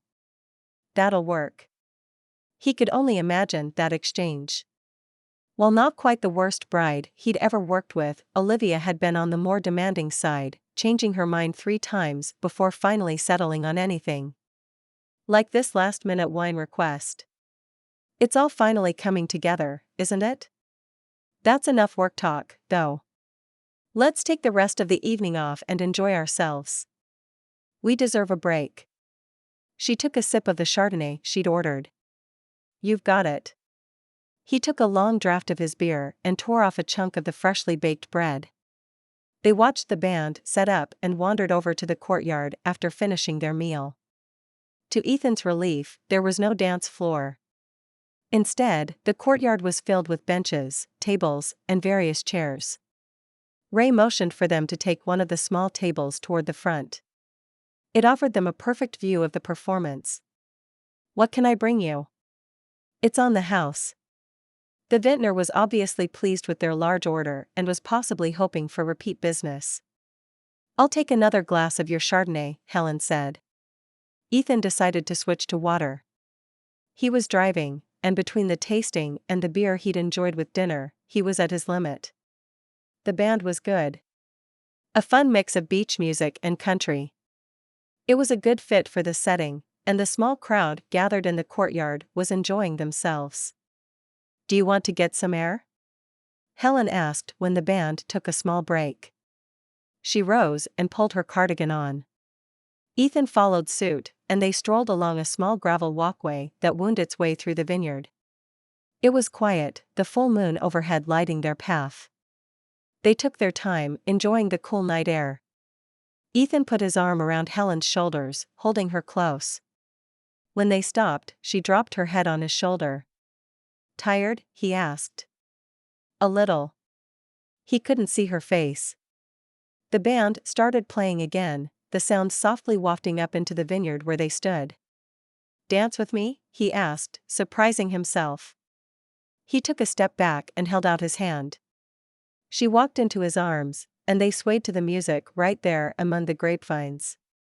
Helen stayed close when the song ended. He raised his hand to tuck the blonde lock that had fallen into her face behind her ear. His hand cupped her neck of its own volition, and Ethan couldn't keep his eyes off her lips. As his head lowered, he wondered if they were as soft as he imagined. He had his answer a moment later. They were soft and plump. He could taste a hint of sweetness and raspberry on them. Then all conscious thought left him as he lost himself in the feel of her in his arms, the evening breeze blowing it off the ocean, rustling the leaves on the plants that surrounded them. Chapter 16. That kiss. Just thinking about it made her toes curl. Helen was standing in her little kitchen, starting a pot of coffee and thinking about the magical night she'd had with Ethan. They'd danced in the middle of the vineyard, and then he'd finally kissed her. Her phone rang, and Helen smiled when she saw Ethan's number. Good morning, sleepyhead. Did you rest okay? His voice was rough, like he'd just woken up himself. I did. Having my first cup of coffee right now. Do you want to go buy plywood later? The tent was scheduled to be delivered to the site today, and the crew had promised them it would be set up well before sundown. With a little luck, they could get started building the floors this evening. Absolutely. I checked the inventory of the home improvement store up toward Myrtle Beach this morning. They should have everything in stock. Do you have a lead on a truck to transport it? I do. Helen had called around for days and finally found someone willing to let them borrow an old moving truck. With their tight deadline, having the plywood delivered hadn't been an option. It was a good thing she didn't mind a little manual labor every now and again. Great. I'll meet you at the stables in an hour. Helen had to rush through her shower and skip blow drying her hair, which meant her curls were even wilder than usual. Frustrated, she ran her fingers through them and secured them in a messy bun. She glanced at the clock on the stove. If she left right now, she'd have enough time to stop by the Roasted Bean to pick up coffee and donuts for everyone helping to raise the revival tent. Ethan was waiting for her by the stables. What's all this? Bribes for Pastor Lowe's crew. I can't believe you talked them into helping us raise the tent. It had saved a small fortune in the budget, and without it, she doubted this job would end up being profitable. They carried the treats out to the pasture where the crew was already hard at work. Pastor Lowe and Carter were directing the efforts. A few hours and another coffee run later, the tent was up. I think this is going to work, Helen said, staring at the large off-white tent. The white rose-covered arbor she'd found would match nicely, the blooms almost perfectly matching the color of the tent. With lights strung inside and out, and a few decorative planters scattered about, it would make a romantic venue for the reception after the actual wedding in a small chapel a few miles away. Why don't we take a break before we hit the home improvement store? I could use a shower. Ethan looked worn out. He jumped right in and worked alongside the crew of Pastor Lowe's worshippers. Helen nodded before walking over to the good pastor to thank him for all his help. It's the least I could do. Without Mr. Shaw's generous offer for the tent, I don't know if we'd be able to afford to replace the roof this year. I'll see both of you the day after tomorrow for the wedding. Ethan rushed back to his little cottage and jumped in the shower. He'd promised Helen he'd pick up the moving truck from some guy she went to high school with. By the time he walked back into the living area, his phone was lit up. Glancing at the screen, he saw a new text message from an old friend in Phoenix. Thought you might find this interesting. Ethan clicked on the link. It opened to a page of the digital version of Phoenix's largest newspaper. The feature from the entertainment section included a write-up of his old company. Robert's obnoxious grin greeted him from the page. He quickly skimmed the article. The guy was getting high praise for putting on the largest charity event in the city's history. Ethan could feel his blood pressure rising. He tossed the phone on the couch and started pacing the small room. He needed to get out, go for a run, punch something, anything to let some of this anger out. He'd worked for over a year on the event, and once again, Robert was reaping the reward. He strode over to the sink and fixed a large glass of ice water. Drinking the cool liquid helped calm him down and cooled his temper.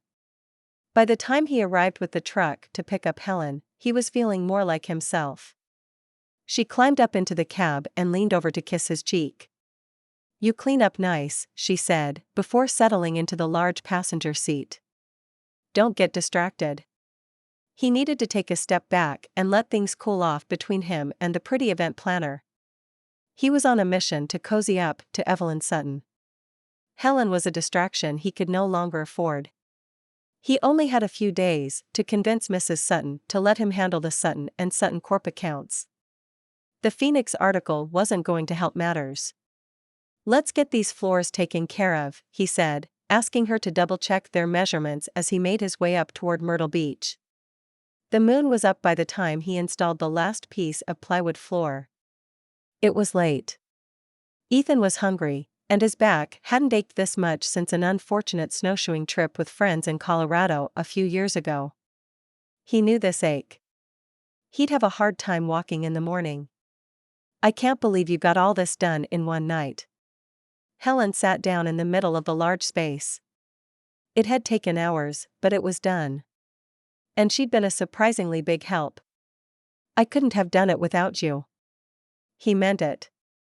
Not only had she been quick to hand him tools and screws as needed, she'd picked up dinner when they both needed a break and dragged sheets of plywood around like they weren't as long as she was tall. She'd held her own, and he couldn't help but respect her for it. It wouldn't make going behind her back any easier. They both rose when they heard a car pull up and a door slam. "It's bigger than I expected." Evelyn Sutton walked up through the tent opening, kicking mud off her heels. "How do you plan on getting everyone out here? I hope you don't expect us to wear muck boots to Olivia's wedding." She raised an eyebrow. Ethan brushed the dust off his hands, straightened his shirt, and walked up to the older woman who was dressed to the nines. Not that he'd ever seen her in anything other than a designer outfit. "Walk with me," he suggested, holding out his arm. Mrs. Sutton took it, and they stepped out of the tent. "We've arranged for 7 horse-drawn carriages. They will be waiting at the stables when you get here and drive you right up to the tent entrance." "That's a creative solution. I assume there will be ushers to help the ladies exit the carriages? And some sort of walkway up to the tent?" Mrs. Sutton looked down at the ground around the tent entrance. Most of the grass was already wearing off, exposing the bare dirt that would turn into mud with the next little rain shower. They'd been lucky most of the day today, but that wasn't going to last. "We can create a nice little path from over here where the carriages will pull up to the tent entrance. I'm thinking gravel with a series of stepping stones to make it easier to walk on in heels." Evelyn Sutton nodded in approval. "You've thought of everything, haven't you? I must tell you, I've been impressed by what the two of you have been able to pull off. I can't remember an event with this many mishaps." "We do what we can. That's what you get when you hire the best." "What was that all about?" Helen asked after Mrs. Sutton left. Ethan shrugged and walked away. He'd overstepped his bounds, but if that was what it took, so be it. Chapter 17. Ethan had known taking credit for the horse-drawn carriages had been a risk. Helen had come up with the idea after nixing his golf cart idea, and he had to give it to her. This solution was much better. To top it all off, she had a contact in Charleston who'd been happy to help them out, for the right price. "Earth to Ethan," Helen said, a huge smile on her face. "Yes?" he asked, guessing from the way she was acting that she had not overheard what he'd said to Evelyn Sutton. "I asked if you're up to putting the chairs out before we call it a night," Helen said. "Sure. We can do that." It wasn't a bad idea, and he could use the exercise before heading out. He started out on the far side of the tent, as far away from Helen as he could get. He needed the physical distance. Not that it made much of a difference. The dance and the kiss they'd shared at the vineyard kept playing in his head. "Slow down, you're making me look bad," Helen called when he'd walked back to the area where the chairs were stacked up against the wall of the tent. Her cheeks were rosy, and she had pulled those bouncy curls of hers into a messy bun on the top of her head. "Sorry, I guess I'm ready to get out of here. Some of us need our beauty sleep," he said, doing his best to keep his tone light and playful. "I've got it, if you want to head on out," she said, her eyes flickering back to the hundreds of chairs still waiting to be placed. "I'm not leaving you to do this by yourself. But don't blame me for trying to get through it quickly." He saw the challenge light up in her eyes. "All right then. Race you." Helen kicked off her heels and ran faster than he'd seen her move to grab the next few chairs. He laughed and joined in. This was exactly what he needed. To push himself to the limit. With a little luck, he'd be too tired to lay awake in bed or worse, dream of having Helen in his arms, because that wasn't part or the plan. "Hey, Floyd, calling in to check on things on your end. Any luck with new clients?" Ethan said when he reached his friend's voicemail. It was late, and Floyd was probably out to dinner. Hopefully, with someone that could help them get their business, his business, of the ground in Arizona. If that didn't work out, he might have to stay here and work with Helen. The idea had more appeal than he was ready to admit. He had a plan, and he was going to stick to it. Ethan jumped into the shower to rinse off the sweat and grime of working on and in the tent all day. He was busy jotting down ideas for approaching potential new clients in Phoenix when his phone rang. "Floyd. Where have you been?" It took a little effort to keep any accusations out of his tone, but Ethan managed to keep it light. "Out to dinner. I met this girl." Ethan half listened as his friend told him how he'd met the future mother of his children in a nightclub downtown. Floyd's words, not his. "That's nice. I hope things work out between you two. Any other exciting news?" Ethan's business brainstorm list grew to 2 pages. "Nothing firm, but we may be in the running for a corporate Christmas party," Floyd said, sounding excited. "The Sutton account?" Ethan asked. The family held a big party for their employees and their families each year before the entire clan took off for one of their other residences. "No. Not quite that big. It's an interior design firm with 25 employees. Not huge, but they are pretty high-end. I'm thinking they could open doors for us to some of their clients. We do a good job for them and offer some kickbacks. It could work. Nice find. Let's get it on the books." Ethan added the idea to his list. There had to be other related businesses in town that could do something similar. It wasn't the worst marketing strategy and beat half of what he'd written down tonight. "Will do. I'll let you go. How late is it out there, anyway?" Floyd asked, a female voice asking him something Ethan couldn't make out in the background. "It's 2 in the morning. I probably should get a little shut-eye. I'm due on the event site by 7. Ethan yawned, thinking about the exhausting day ahead of him, and said his goodbyes to Floyd. He pulled the sketch he'd made for a stone path out of a folder. It stretched out from the entrance to the tent, past the rose arbor Helen had created and some of the potted cypress plants they'd found. The idea was to have the guests step out of the horse-drawn carriages and onto the path, avoiding the need for muck boots, flat shoes, or anything else women used to walk through grass fields in high heels. Most importantly, it was going to be hard physical labor, which he needed. Nothing better to clear your head. Ethan was grateful that Mr. Wright hadn't vetoed the idea when he'd brought it up on his way in yesterday.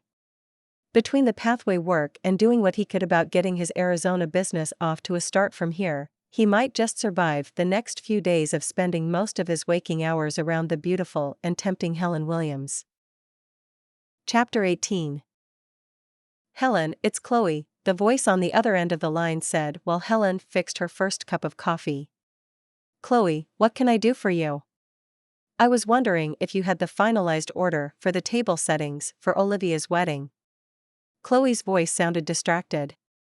From the chatter in the background, the shop must already be busy. I thought I sent you the order 2 days ago. Helen opened her notebook and flipped to the list of what she and Ethan had settled on. Sure enough, she'd checked it off on her list. I haven't seen or heard anything. How did you send it? Chloe asked before excusing herself for a moment to ring up a customer. I could have sworn I emailed it to you. Helen glanced through her sent folder. It held a myriad of emails related to Olivia's wedding and a few other events, but not the item in question. Get it to me as soon as you can, and I'll put in the order with my suppliers.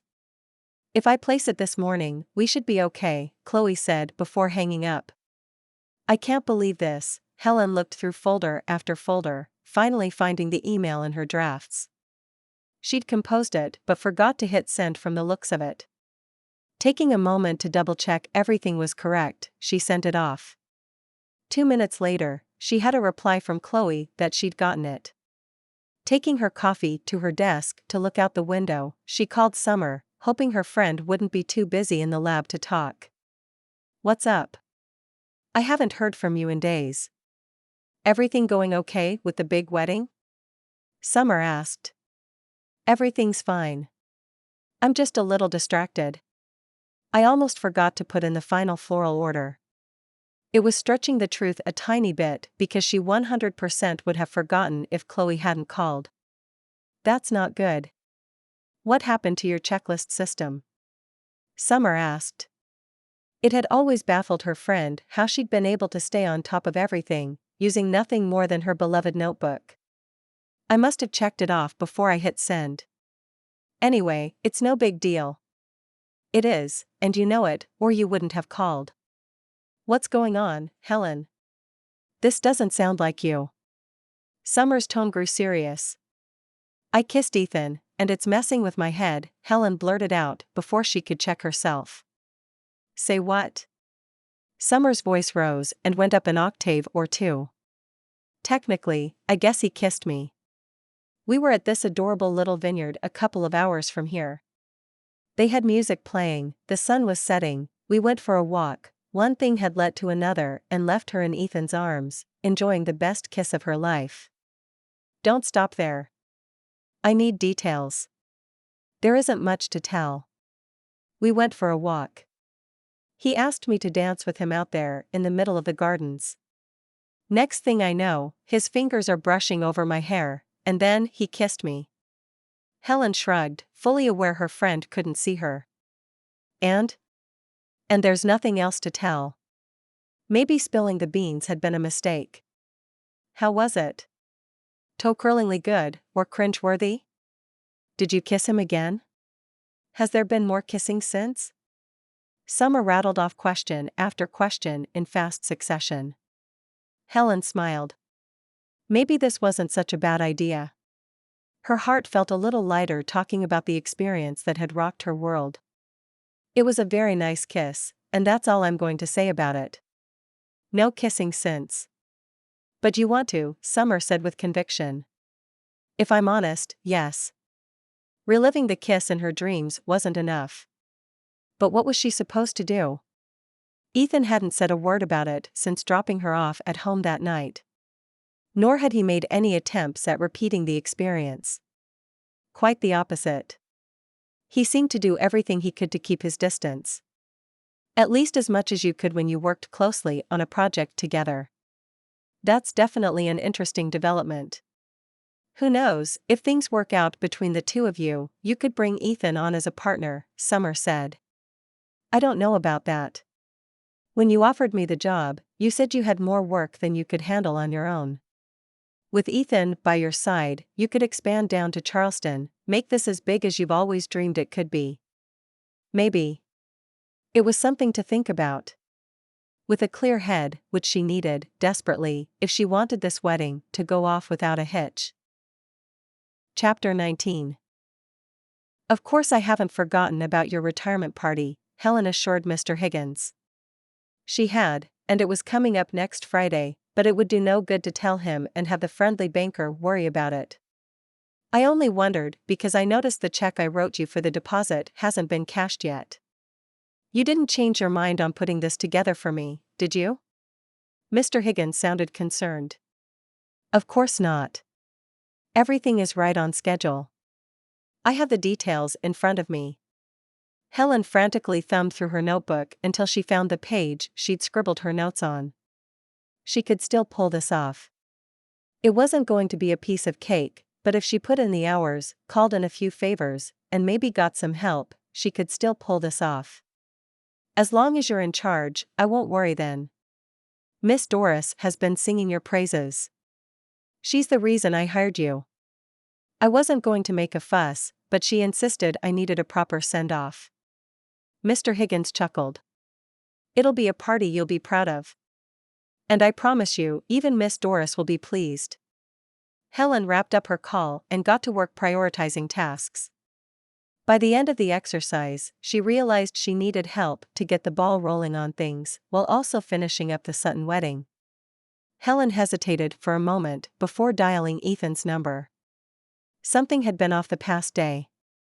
He'd insisted on taking on more of the wedding tasks and was spending the morning building some sort of pathway. He was probably out there right now, shoveling rocks in the drizzling rain. She'd seen his point, but a couple of planks would have solved the problem much more quickly and, more importantly, within budget. Please don't tell me Olivia changed her mind about the food again, Ethan said when he answered the phone.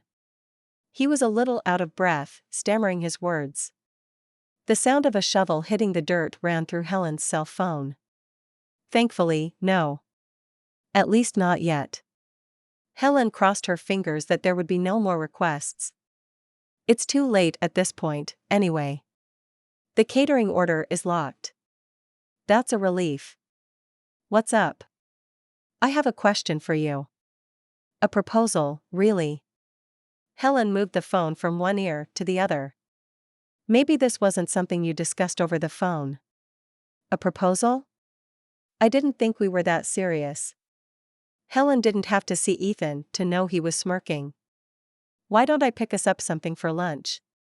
You could probably use some sustenance with all that manual labor. Sure.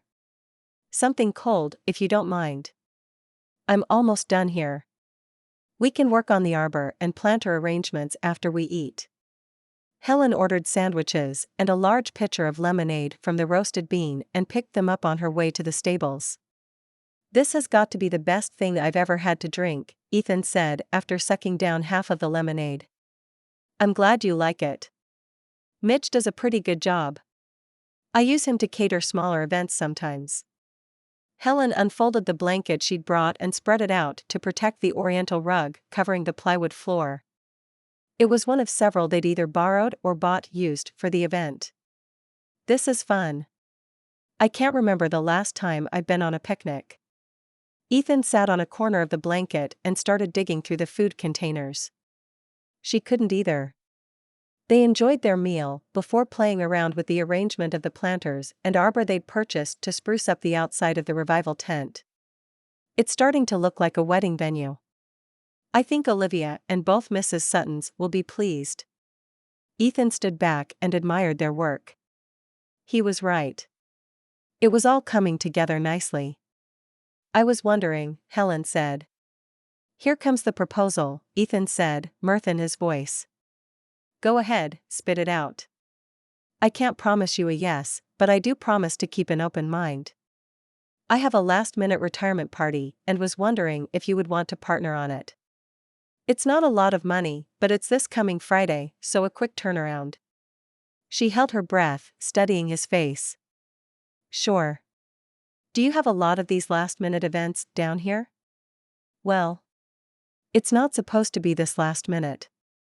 Mr. Higgins called me about it months ago, but it sort of slipped my mind with this crazy wedding. Helen shrugged. Forgetting about an event on the books wasn't professional, but it had happened. This has been quite the roller coaster ride, hasn't it?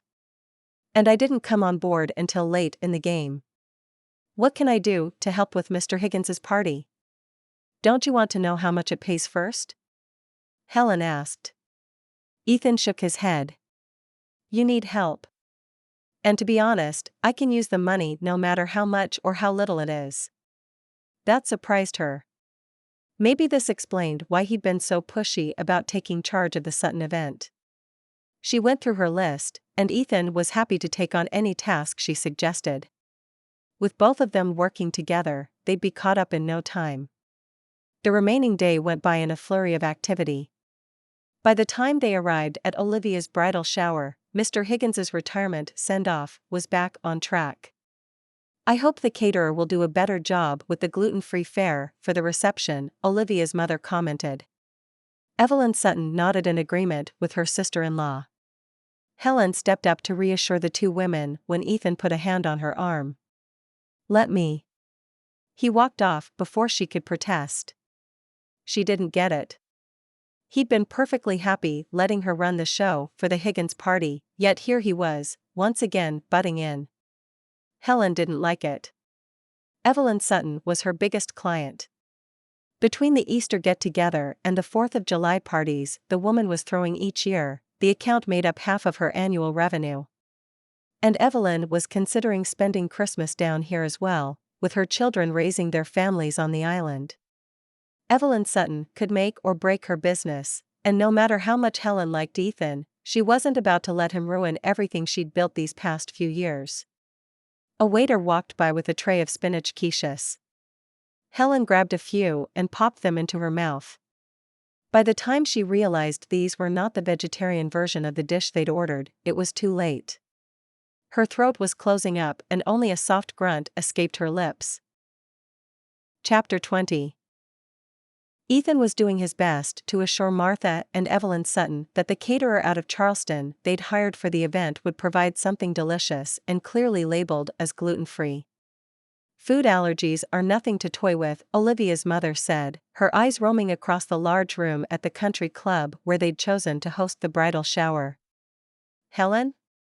Something in Evelyn Sutton's tone made Ethan turn and scan the room for the woman who had been stealing his heart. His own stopped when he saw her slumping to the floor, her face as white as a sheet. He raced across the ballroom and kneeled down by her side. A waiter, an abandoned tray next to her, was hovering over Helen. Did she eat those? What are they? Ethan glanced at the mini quiches on the tray. The waiter nodded, shock on her young face. What's in them? Ethan wanted to shake the girl. Kale and shrimp. What's wrong with her? What did I do? Ethan grabbed Helen's purse and dumped it upside down, spilling the contents onto the floor. He ignored the protests of the crowd and rifled through everything until he found what he was looking for. He popped the cap of the EpiPen and held the tube to her leg, pressing it down until it clicked. Allergic reaction? Olivia asked. Ethan nodded. He didn't notice her crouched down beside him until she spoke. Take her to the emergency room when she comes around. She should be under medical observation for a few hours. Olivia reached over and felt Helen's pulse. Helen started to stir. Ethan helped her sit up, thankful she was breathing and that the color was slowly returning to her face. You scared me, he told her before pulling her into his lap. It was the truth. Seeing her on the floor had made his heart stop. Now that she was in his arms and conscious, he realized how painful it would be to lose her. Go, take her to the ER and have them check her out. I'll keep an eye on things here, Evelyn Sutton said. She didn't have to tell him twice. I'm fine. It's not the first time I've had a reaction. Helen, this is a serious medical matter, and you are in no condition to make this decision. Go to the hospital. Have them check you out and clear you. We need you in top shape for the wedding. Mrs. Sutton's tone was serious. Ethan had no doubt that she could bring out the fear in real estate investors during a meeting. It worked on Helen as well. She nodded before trying to extricate herself from his arms. Reluctantly, Ethan let her go. He jumped to his feet and helped her up, fighting the urge to carry her to his car. I don't think this is necessary, she tried again. They were on the bridge connecting Palmer Island to the mainland, heading to the hospital. Anytime you use an EpiPen, you have to get checked out. He was getting impatient with her insistence that everything was fine. The shock from seeing her struggle for the next breath of air was still fresh in his mind. I do, but it's not that big of a deal. I've dealt with this since I was 5. Then you know this isn't something to toy with. We're going to the ER and having you checked out. From the research I've done, you could have a delayed reaction anytime. Let me know if you start to feel funny. He wasn't sure what he would do. There was no second pen in her purse, and who knew if that was even safe. He stepped on the gas, anxious to get her to the hospital, wondering if he should have called an ambulance instead. Can I help you? A woman wearing scrubs and comfortable white shoes asked the moment Ethan stepped through the sliding glass doors, Helen by his side. She looked pale, but was responsive, and as far as he could tell, she was breathing fine. She had an allergic reaction to shellfish. I administered an EpiPen 15 minutes ago, he said after a glance at his watch. I'm fine. This is no big deal. Can someone take a quick look at me so I can get home? Helen asked. Name and date of birth? The woman asked, stepping behind a desk. Helen rattled off the dates, along with her medical history regarding her food allergies. She sounded on edge to him and kept fidgeting around. This wasn't the calm and relaxed person he knew. Ethan's best guess was that it was a side effect from the injection. I'm assuming you are the husband? The woman asked, looking at him. Ethan was about to nod when Helen spoke. He's not. He's an acquaintance who gave me a ride. What else do you need? She dug around in her purse and handed the woman her ID and insurance. I don't need that. We'll get you checked in at this desk over there, and then I'll take you back to see a doctor. Take a seat in here. She pointed to a small wheelchair. Is that really necessary? Helen asked. It is. You could have another reaction, and I don't want to risk having you fall. Would you like me to come back there with you? Ethan asked when Helen finished providing her contact and insurance information to the person at the intake desk. Definitely not, she said, her tone firm, her eyes on the nurse walking in their direction. All right, I'll wait here then. Call if you need anything. Ethan tried to hide his disappointment and failed. It's just that the last thing I need right now is for you to see me in a hospital gown. This is too embarrassing already, Helen said. He put his hand on her cheek and waited for her to give him her undivided attention. There is nothing embarrassing about this. You had a serious medical emergency. I'm just glad you're okay now, and I'll feel even better after they get you checked out, okay? Helen swallowed hard and nodded. I'll be here when you get back.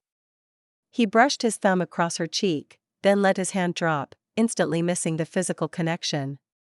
Thank you.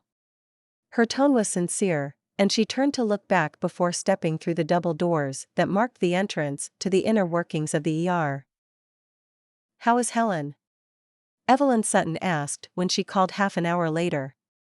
Ethan stepped out the door and into the parking area next to the emergency room to talk to her. She's in with the doctor. I'm not sure how much longer this will take, but the last time I saw her, she was looking better. He turned, trying to keep an eye on the door and the waiting room he'd stepped out of. That sounds promising. Call me when you hear more, please. We're all worried sick about Helen.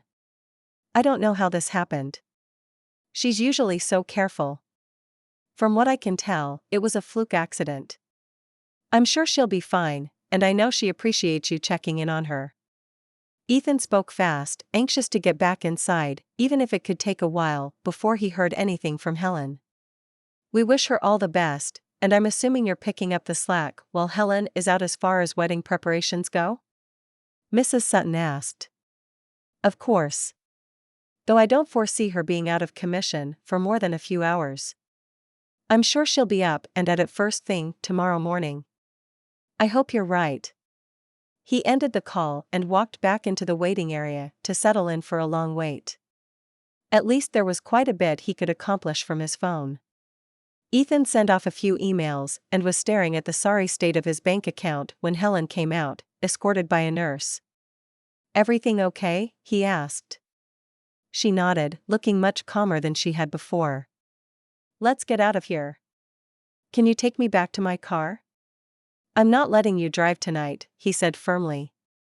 "It's not far from the country club to my place. I'm sure I can manage." Helen looked at him with those pretty blue eyes of hers, trying to hide a yawn. "Not a good idea. You look dead on your feet. How about this? I drive you home and drop your car off later tonight." He was sure Miss Doris wouldn't mind giving him a ride. That could work. "If you don't mind?" She tried and failed to suppress a yawn. "I don't mind at all. Let's get you home and tucked in. Looks like all the adrenaline is wearing off." He held out his arm, and to his surprise, she took it. "It's the sedative they gave me. I have one more to take as soon as I get home.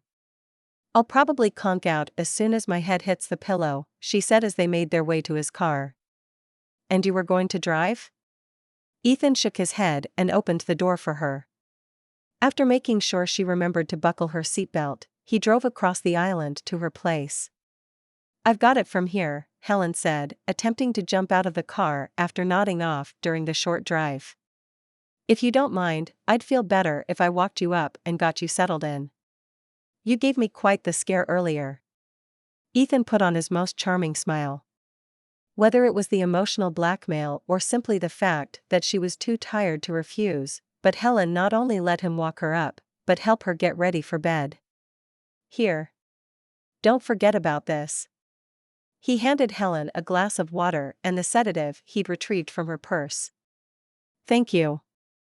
I could have managed on my own, though," she said before swallowing the pill. "I'm sure you could have. Thank you for indulging me." His smile was soft, tender, filled with the emotions of fear and relief he'd circled through this afternoon and evening. She looked fragile, laying in the queen-sized bed, covered by a thin comforter. "What about my car?" Helen asked, her eyes fluttering shut already. "I'll bring it over as soon as I get back to my place." "My keys?" she asked, her voice barely a whisper. "I've got them." He'd made her hand them over as soon as they got to his car. "I'll lock up behind me and drop them in the mailbox when I bring your car over." "Okay." She turned to her side, tucking her hands under her cheek. "Good night." He brushed a soft kiss on her cheek, but Helen was already asleep. Chapter 21. Helen woke up the next morning with her throat dry. The sunlight was streaming into her bedroom. Disoriented from the mild sedative the doctor at the ER had prescribed, she reached for her phone. She was shocked how late it was. Then she saw 2 text messages and a voicemail. All of them for the Charleston Catering Company. The texts only asked her to get in touch right away. Helen's heart sank. If the caterer dropped out a day before the wedding, they'd be toast. Taking a deep breath, she dialed her voicemail, hoping for the best and preparing for the worst. "Are you sure the check bounced?" Helen asked. Ethan had assured her the deposit was taken care of last week. "I was late taking it to the bank. Things get a little crazy this time of the year with everyone getting married. Is there any way you could get the funds to us right away? I hate to ask, you've always been timely and fair with payments, but I'm in a bit of a cash flow bind." Helen ended up sending the money through an electronic transfer from her laptop before making her first cup of coffee. Sipping it, she couldn't stop the nagging feeling that something was off. Ethan had money. He drove an expensive car and dropped tens of thousands of dollars on a tent they'd probably only use once. Sure, he'd seemed happy about sharing the Higgins job, but there had to be more to it. Especially if he was writing bad checks. That killed your business faster than just about anything. She took a quick shower and headed over to Ethan's. The door to the guest cottage was unlocked, but he wasn't there. Unwilling to invade his space, she strolled through the garden. "Helen, come on in." Ethan went for a swim, Miss Doris called from the door to the back deck. Thanks for letting me know, Helen said, stepping into the cozy living room. It had been ages since she'd been inside this house. Pictures of Miss Doris's husband and sons were lined up on the mantel over the fireplace. Take a seat. Can I get you some coffee? Miss Doris pointed to the love seat across from the oversized chair she was sitting in. No, thank you. I had some already this morning. Helen settled into the comfortable sofa. I heard you had quite the day yesterday. How are you feeling, dear? Helen shouldn't be surprised. Miss Doris was one of the best informed people about anything happening on their small island. I'm feeling fine. She wished people would stop making such a fuss. It's a good thing Ethan was there. From what I heard, he jumped into action and saved your life. That may be a bit of an exaggeration. Helen tried not to roll her eyes. How so? Miss Doris looked at her with wide eyes, her hands folded in her lap. I could have gotten to my pen in time. It's really not that big of a deal. I felt fine a few minutes later. But Ethan insisted on driving me to the hospital. I ended up spending a good 6 hours in the ER before they let me go. It had been a long and exhausting end to her day. All she'd wanted was to go home and take a shower. I'm sure they wouldn't have kept you without a good reason. Miss Doris's tone was soft and conciliatory. Helen nodded. The hospital trip was pretty much mandatory. Is there something else bothering you? Talking about it helps sometimes. And who knows? I may have some wisdom to share. I've been around a long time and not every day of my marriage was a piece of cake. Miss Doris smiled at her encouragingly. To her surprise, Helen found herself opening up. I can't figure Ethan out. One moment, everything is perfect, and the next, I feel him pulling away. And then there's his. Go on. I don't know how to explain it. It's more of a feeling. He's trying hard to take the lead on Olivia's wedding, talking to Evelyn Sutton any chance he gets. It's not like that with anything else. Maybe he's trying to prove himself. Get his name out there. Evelyn has a lot of influence and could bring both of you a lot of extra business. Maybe. Helen wasn't convinced. It was possible, but her gut told her there was more to the story. Then my advice is that you should talk to him. A relationship is a two-way street.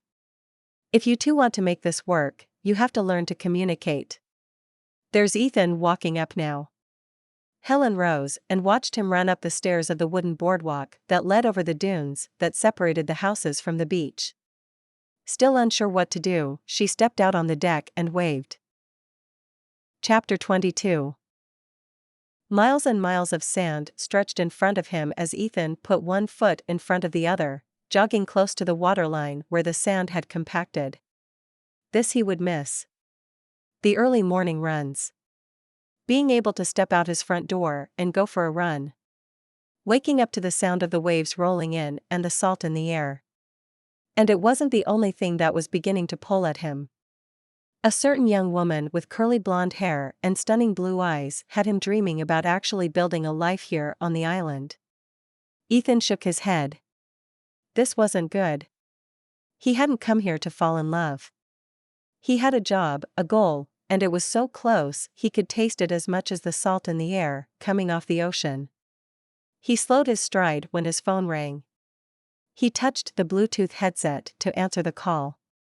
Ethan Shaw, how can I help you? It's Floyd. Did I catch you on a run? His friend asked. You did. I'm about to turn around. What's up? Ethan asked. The north end of the island was close. Just checking in. I haven't heard anything from you in a few days. Weren't you supposed to call me yesterday? I was, sorry. There was a bit of a medical emergency at the country club. I ended up spending most of the afternoon and evening in the ER. Ethan picked up the pace to a sprint, breathing harder, doing everything he could to chase the memories of seeing Helen collapse out of his head. Of course, it was useless. Everybody okay? Yes. Helen had an allergic reaction to shellfish. She's fine. He hoped she was. He'd been tempted to call her the moment his eyes opened. Everything going okay with you too?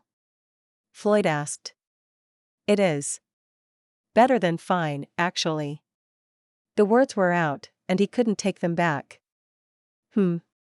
What's that supposed to mean?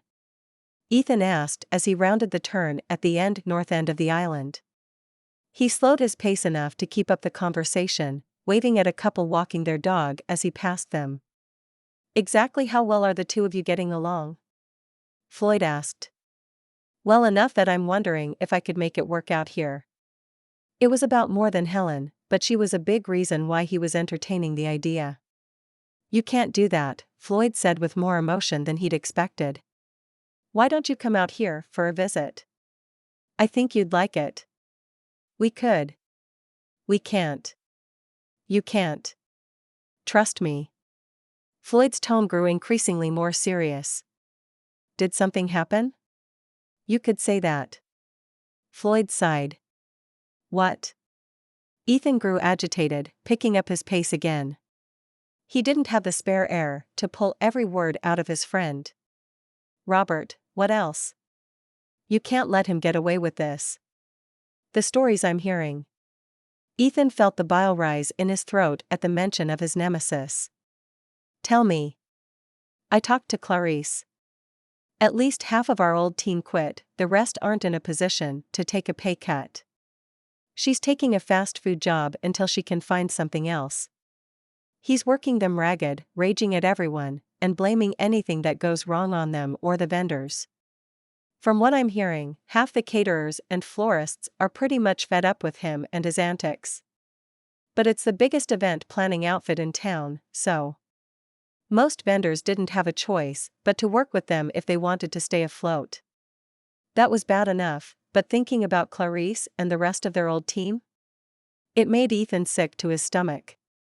It brought back the raw anger he felt when he first found out that Robert had snatched the position Ethan had worked toward for years. Life wasn't fair, but there was a limit to what a man could take and keep his pride intact. Ethan? I'm here. Can't say I'm surprised, he bit out. I guess that means we're back on track? Floyd asked. Yes.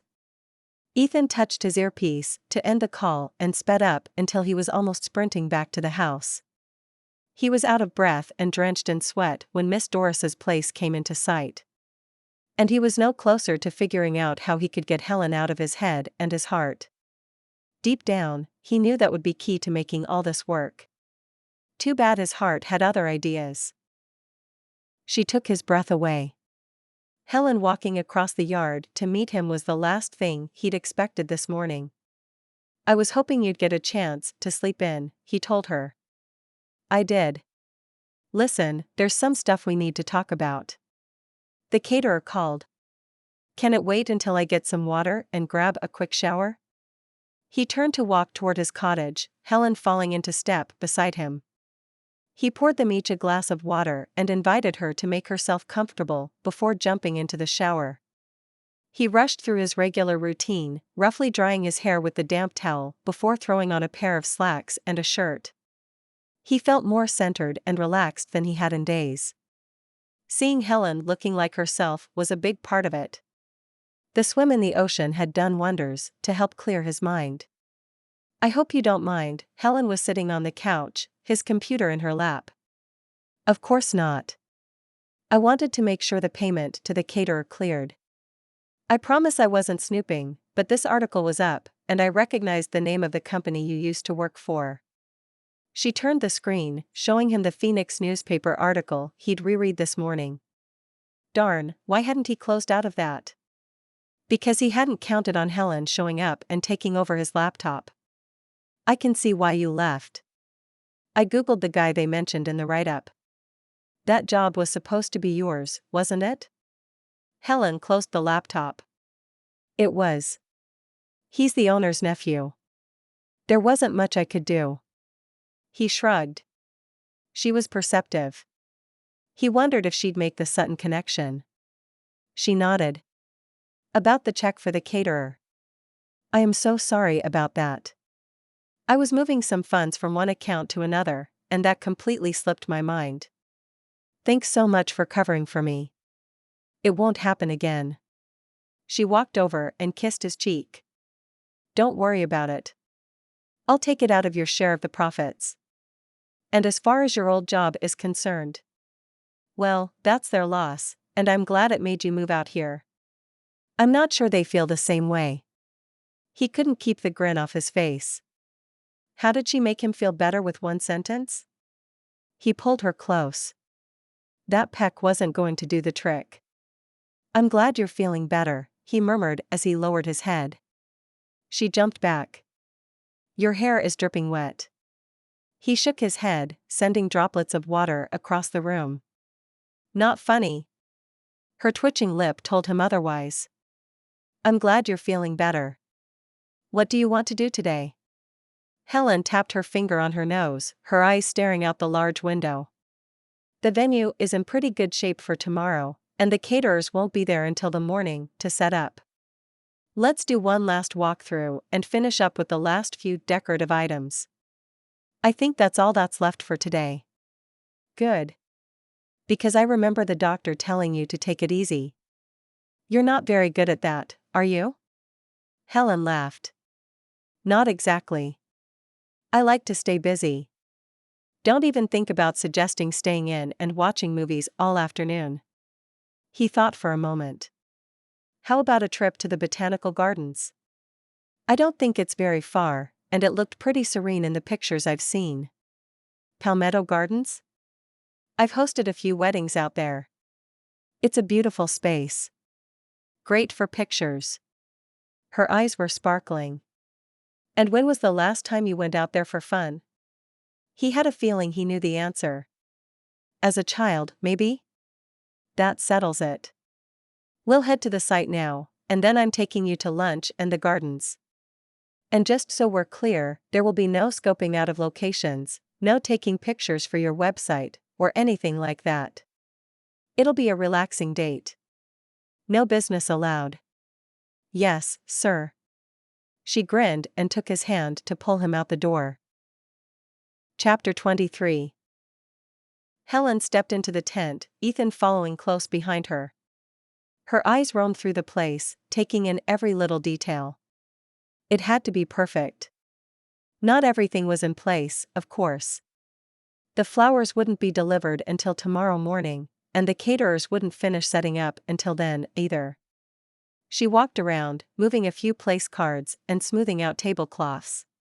What do you think? Ethan asked, stepping up beside her. So far, so good. I'm not sure the stage is large enough for the band. Helen pulled out her phone and sent a quick message to see if one of the members could come out this morning to take a look. Her phone was barely back in her purse when it rang. I've got to take this. I'll be over by the temporary kitchen, making sure water and gas are working. Ethan strolled off. Helen Williams, how can I help you? Is this Helen, the event planner in charge of Oliva Sutton's wedding? A female voice asked. It is. Helen smiled, noting, not for the first time, that this event was only known by the bride's name. Thankfully, the groom was taking it in stride. The day would be all about Oliva, and he didn't mind one bit. This is Gabriella Farrell. My daughter is having a baby, and I was wondering if you'd be available to organize the shower. When were you thinking of hosting it? Helen asked, pulling her notebook out of her purse and flipping it to the calendar portion in the front. It was filling up quickly for the remainder of the year, and weddings were booking out for much of the coming year. The 2nd or 3rd week of September. Are you available? I think I can work you in. Would you prefer weeknights or weekends? Helen asked, searching for one of the pens hiding in the bottom of her purse. I thought a Saturday brunch would be lovely. What do you think? Is that a thing? That sounds like a lovely idea. 2nd Saturday in September? Did you have a location in mind? Helen asked when the woman confirmed the date. I'm afraid I don't. We had my shower at Mary's diner back in the day, but I was hoping for something a little nicer for my daughter. Helen asked a few more questions and promised Mrs. Farrell to call her back with some initial ideas in a week or two. Everything okay? Ethan asked when she finally got off the phone. More than fine. Another booking. At this rate, I won't have another day off for the rest of the year. She smiled. Business was really taking off. In that case, let me go talk to Clint about something, and then we'll take off for the day. He jogged away, and Helen was left thinking about how much she'd enjoyed working with the man these past few weeks. Sure, their dynamic was different from what she had with Summer. That said, they made a good team, and from the way things were shaping up, she could use someone with his skills. Bouncing the check for the caterer had been the only time Ethan had dropped the ball since they'd known each other. And that could happen to anyone. An idea started to form in her head as she made her way out of the tent and back to Ethan's car. Thank you for dragging me out here. This is exactly what I needed. Helen stretched her legs out in front of her. They were sitting in the grass overlooking one of the large flower beds of the gardens. A small water fountain was splashing nearby. I'm glad you are relaxing. That couldn't have been easy on your body. Helen could feel his gaze roaming over her. I'm fine. Really? You have nothing to worry about. Ethan harumphed. Honestly. I've lived with this for decades and have only had 5 episodes in all that time, most of them when I was little. It's not that hard to avoid shellfish. Usually. When you aren't too distracted and stress-eating. Ethan put his arm around her shoulders. I hear you. But this was my first time and, to be honest, it was pretty scary. You handled it like a pro. I don't think I thanked you yet. She turned to see his handsome face. He hadn't shaved after his dip in the ocean, which left him with the perfect amount of stubble. He pushed his cheek into her hand and made a low sound that reminded her of a cat purring. Helen brushed her lips across his. They were firm, and the stubble added to the sensation. She lost herself in the kiss until she was gasping for air. You're very welcome. Ethan grinned and jumped to his feet. She took his hand and let him pull her up. Let's go for a walk before we get carried away. Ethan kept his hand in hers as they strolled down one of the paths leading further into the gardens. We make a good team, Helen said, thinking about the progress they'd made on the wedding and the retirement bash in the few days they'd worked together. We do. I've been having more fun here than I ever had in Phoenix. Ethan squeezed her hand. I've been wondering. Helen slowed her steps, pulling them both to a stop under an old live oak. Spanish moss draped off the branches, giving the place a fairy tale vibe. What have you been wondering about? Ethan pulled her close and ran his fingers through her hair. His eyes were flashing with mirth. Helen giggled. Stop distracting me. I'm trying to have a serious business conversation with you. I was afraid of that, he said, still grinning. You only want me for my carpentry skills. Only is a bit of an exaggeration, she said, brushing his stubbly cheek with the back of her fingers. Ethan leaned forward, his forehead pressing against hers. What did you want to talk about? Helen took a step back and pushed her hair out of her face. Her cheeks were warm, and she was pretty sure it wasn't from the early summer sun. A small breeze flowing through the old oak trees helped cool her face and clear her mind. I was wondering if you'd be interested in making this partnership a permanent thing. The business one, she added. Her eyes were scanning his face, trying to gauge his reaction to her proposal. Ethan held out his hand. He didn't look surprised, but there was something guarded in his demeanor. Walk with me. I didn't. I like the idea. A lot more than I thought I would. Ethan pulled her closer and wrapped his arm around her shoulders as they continued to stroll down the path leading down to the lake that was the focal point of the gardens. It makes sense. We can pool our resources and not worry about competing against each other for the same job. And if this mess of a wedding is any indication, we work pretty well together. Helen didn't mention that it would also make their budding relationship easier. It was still early, and who knew where this would lead? With both of us organizing, we could take on some larger jobs, expand our reach. I did a little research into Charleston. It seems pretty popular for weddings and corporate events. His voice grew louder, his words coming out faster.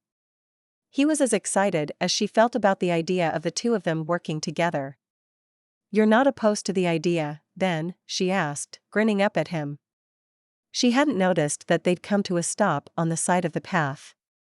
"No, I wouldn't say I was opposed to it." He smiled and kissed the tip of her nose. "Think about it. We don't have to decide today, and it wouldn't have to be anything formal. At least not in the beginning." He nodded. "Hungry?" he asked, pointing at the small cafe across the lake. The rest of the afternoon passed in a blur. They bought ham and cheese sandwiches and sat by the lake enjoying their late lunch before wandering through the herb and kitchen gardens. By the time Ethan dropped her off at her apartment, she was more relaxed and happier than she had been in a long time. Maybe this thing between her and Ethan could work. Chapter 24. What happened to your car? Helen asked when Ethan pulled up in an old Toyota Camry. It was a strange shade of green and had seen better days. "I thought my M5 was a bit much for Palmer Island. This thing should help me blend in a little better." Ethan slapped the hood of the car. Little pieces of rust rained down from under the car. "Okay?" It didn't make sense. There were plenty of $500,000 cars driving around the island. The owners of most of them had hired Helen at one time or another. None of them had been shy about bragging about their vehicles. "It's no big deal." The look of disgust on Ethan's face when he cranked up the Toyota made it clear it was a big deal. Helen couldn't figure out what this was about. "Listen. If this relationship thing between us is going to work, professionally or personally, we need to be honest with each other." Ethan drove north up the island, his eyes firmly on the busy road. She waited patiently. Either he was going to open up and share, or he wasn't. Helen didn't want to think about what she would do if he didn't want to talk to her. "I overextended myself a little with the tent.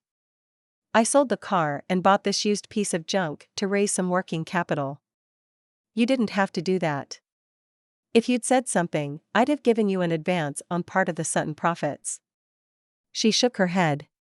"We're not getting paid until after the event. And I didn't want things to start out like that between us. Me begging you for money to pay rent." "I get that," she said as they pulled up to the wedding venue. "This doesn't look good." Ethan pulled up. The fire marshal's SUV was parked in front of the stables. Helen felt sick to her stomach after the fire marshal had delivered his news. "I know you are here doing your job and this is for everyone's safety, but what can we do to make this wedding happen? The main concern is getting everyone out of here safely if something were to happen," Bill Brandt, Palmer Island's fire marshal, said.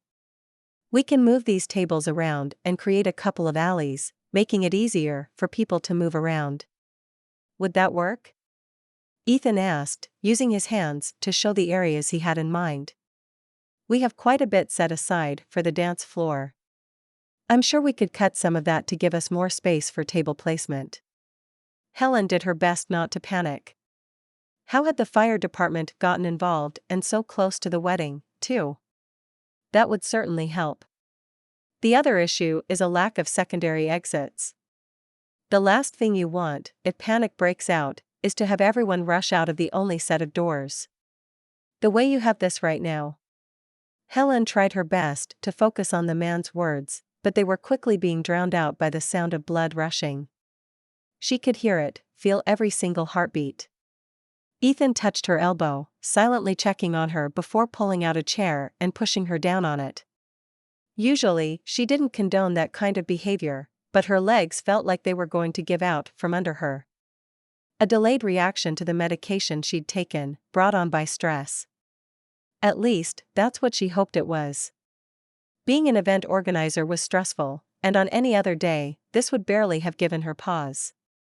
She'd always been someone to deal with problems head-on, doing everything in her power to solve them quickly. It's what made her good at what she did. At least Ethan didn't skip a beat.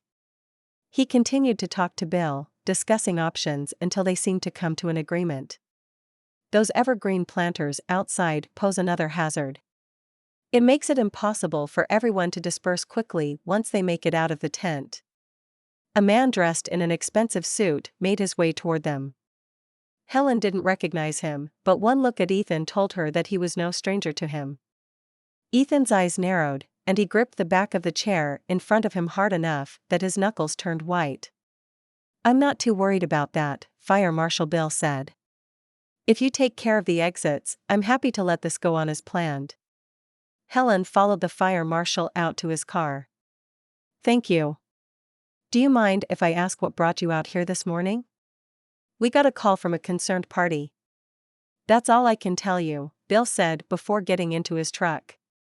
One look up the hill to the tent where Ethan and the stranger were standing, both of them looking angry, told her everything she needed to know. "Give my best to Melissa," Helen said, waving him off and deciding to wait down here by the car for Ethan. Chapter 25. What are you doing here? Ethan was doing everything he could to keep his rage under control. It was bad enough that Robert had cost him his job, or at the very least, his promotion. It had taken some fast talking and quite a few adjustments to the layout of the tent to get the fire marshal off their back.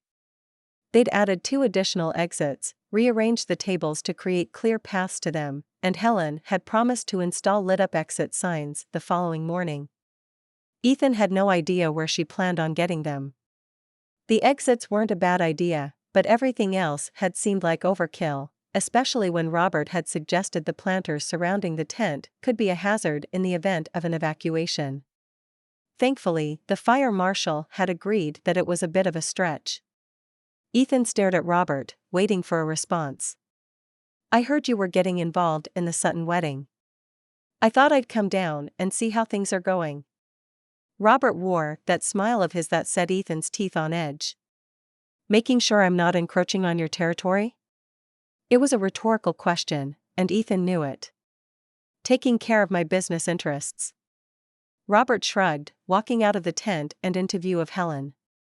"I didn't realize you had any interests out here in South Carolina." Ethan followed the man, grateful that Helen had made her way down to the cars by the barn. "Don't play dumb, Ethan.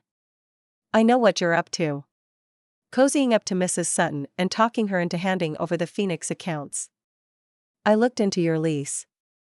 You have no plans to give up anything back in Arizona." Robert's eyebrows drew together, the fake smile gone. "Seriously? You're basing all this on the fact that I haven't given up my condo? That's ridiculous." Ethan turned to walk away. "I don't think so." Robert called after him.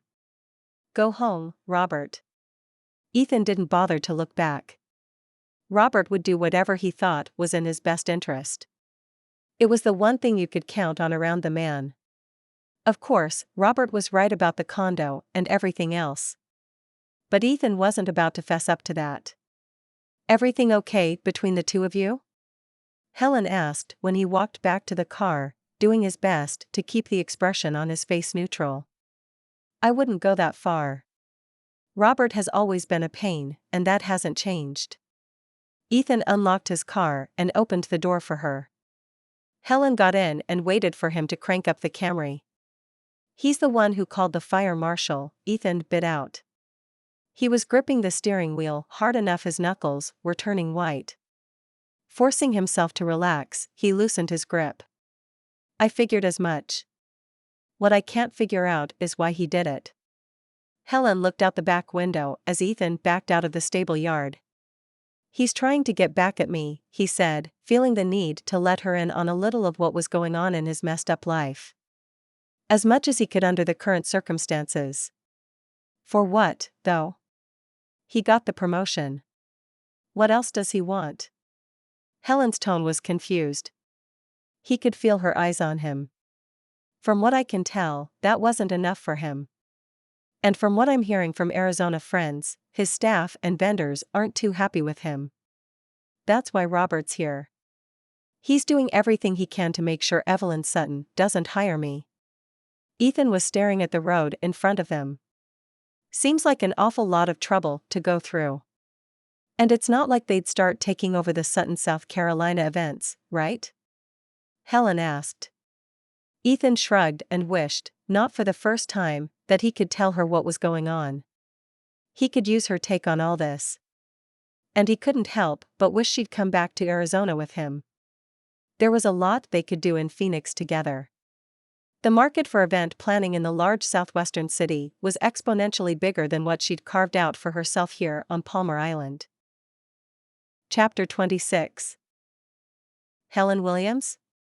Helen took a step back when Ethan's former colleague, Robert something or another, she'd never caught the man's name, approached her in the parking lot of the hardware store.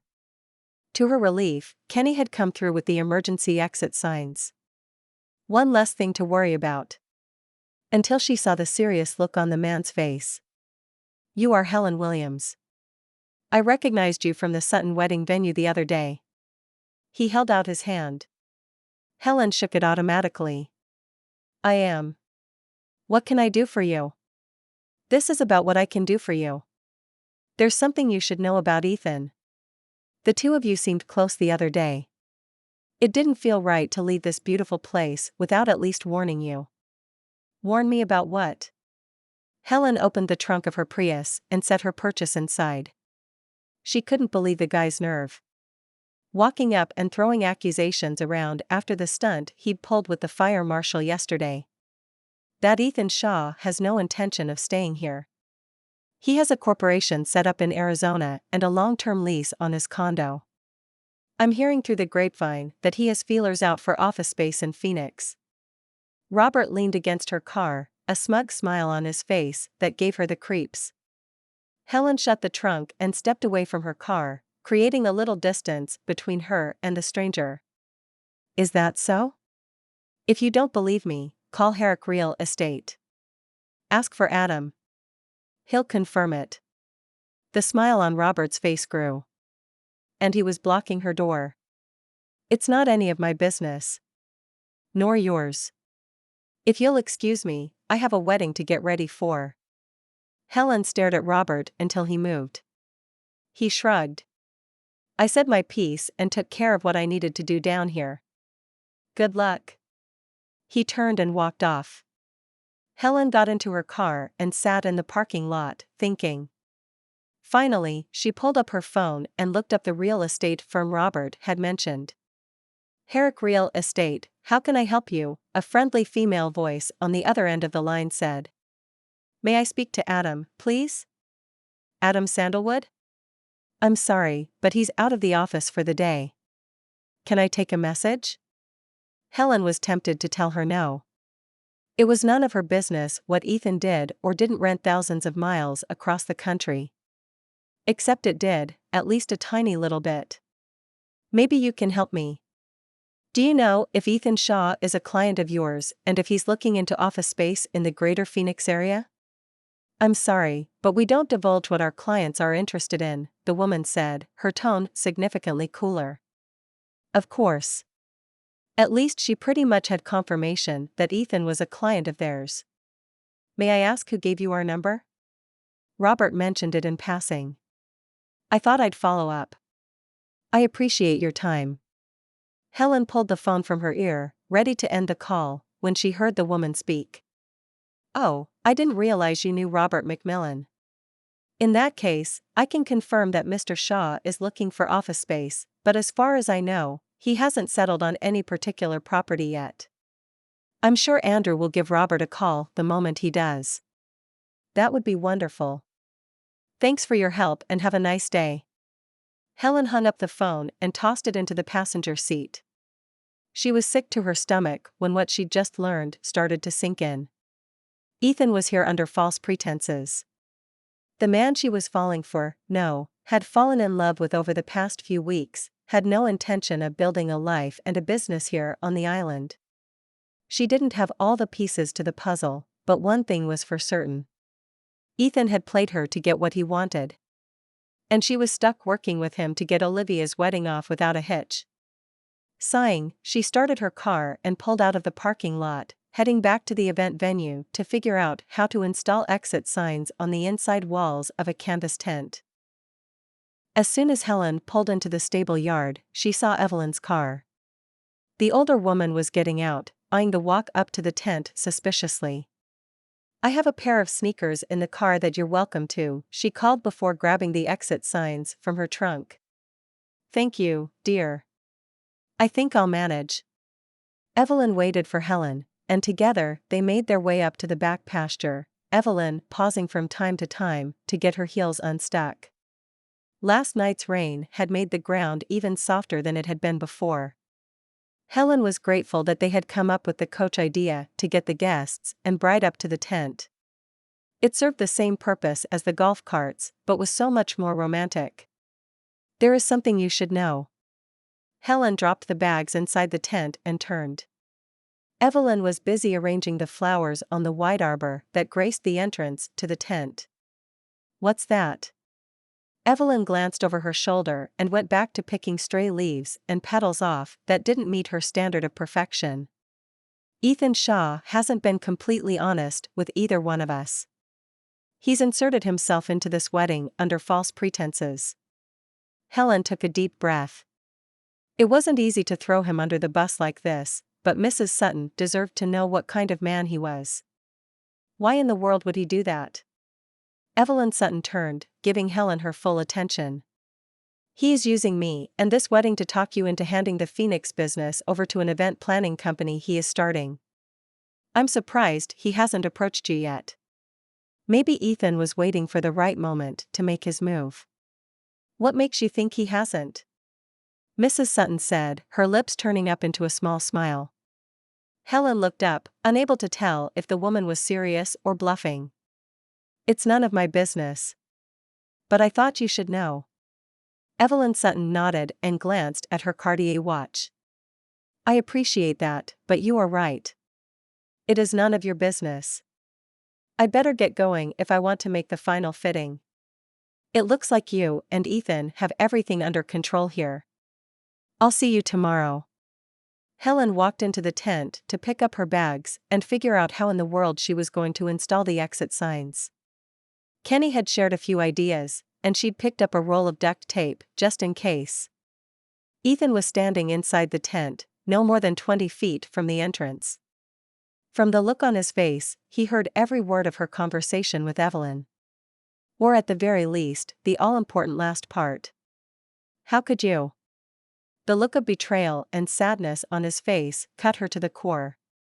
Still, it was no worse than the pain of disappointment and distrust she'd felt in the car half an hour earlier.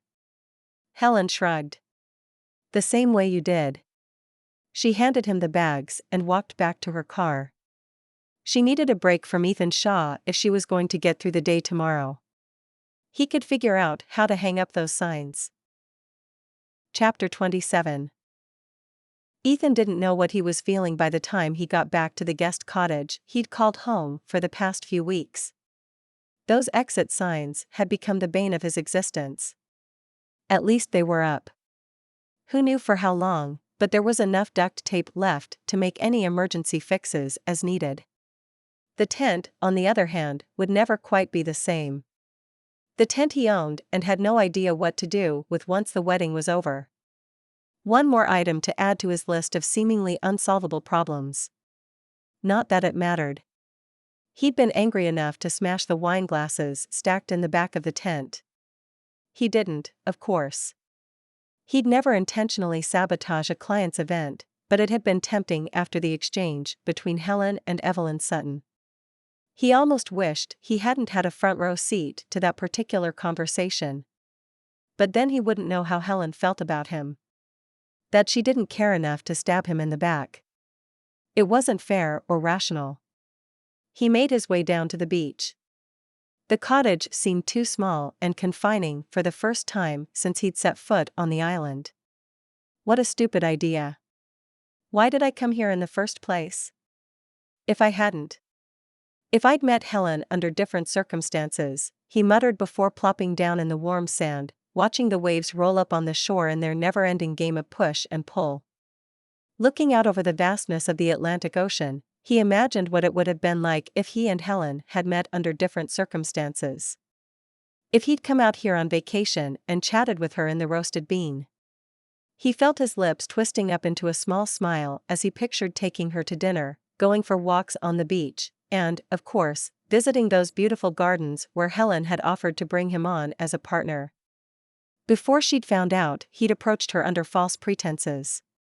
Before she'd gone behind his back and ratted him out to Evelyn Sutton. Maybe he could convince the Sutton matriarch to give him another shot at the wedding tomorrow. And then he'd be gone, back home to Arizona, where he had work to do. That was when it hit him. Without this messed up set of circumstances, he and Helen never would have met. He had no reason to come out here. Heck, until that article in Modern Bride, he'd only heard about the island in passing. It was doubtful he would have ever set foot into South Carolina if it wasn't for his last-ditch effort to snatch the Sutton account away from Robert. He was about to get up when he saw them. A young family of 3, packing up to head home in the fading light of the setting sun. From this distance, the woman could be Helen. Similar built, same long, blonde hair. The man was about his height, and next to him stood a little boy, barely able to walk in the soft sand. The scene made him ache for what could have been. What he could have had with Helen. If things were different. Which they weren't. He stood and pulled his phone from his pocket. Floyd. It's me. I'm coming home, he said, surprised at how much he was suddenly looking forward to putting as many miles as possible between himself, this place, and the people who had managed to worm their way into his heart. I guess that means you got the account, Floyd said, his voice tinged with excitement. He was pretty sure he had. Call Andrew. It's time to get serious about finding some office space. Ethan smiled when he heard Floyd whoop in the background. We're not using Andrew. I'll find someone else. A little birdie told me he's good friends with Robert. Fraternity brothers, or something along those lines. Is this ever going to stop? Ethan asked, tired of having Robert get in his way again and again. It will. As soon as we host the first Sutton event. You'll see. Ethan hoped his friend was right. Revenge had gotten him this far, but he was getting tired of the toll it was taking on his life. How did the old saying go? Something along the lines of digging 2 graves before you set out on a journey of revenge. One for your enemy, one for yourself. He was beginning to see the truth in it. Miss Doris? Ethan knocked and walked into the living room through the open sliding glass door. In the kitchen, dear. Ethan smiled. He would miss the old busybody and her baking. He strolled into the kitchen and leaned against the counter. Everything ready for Olivia's wedding tomorrow?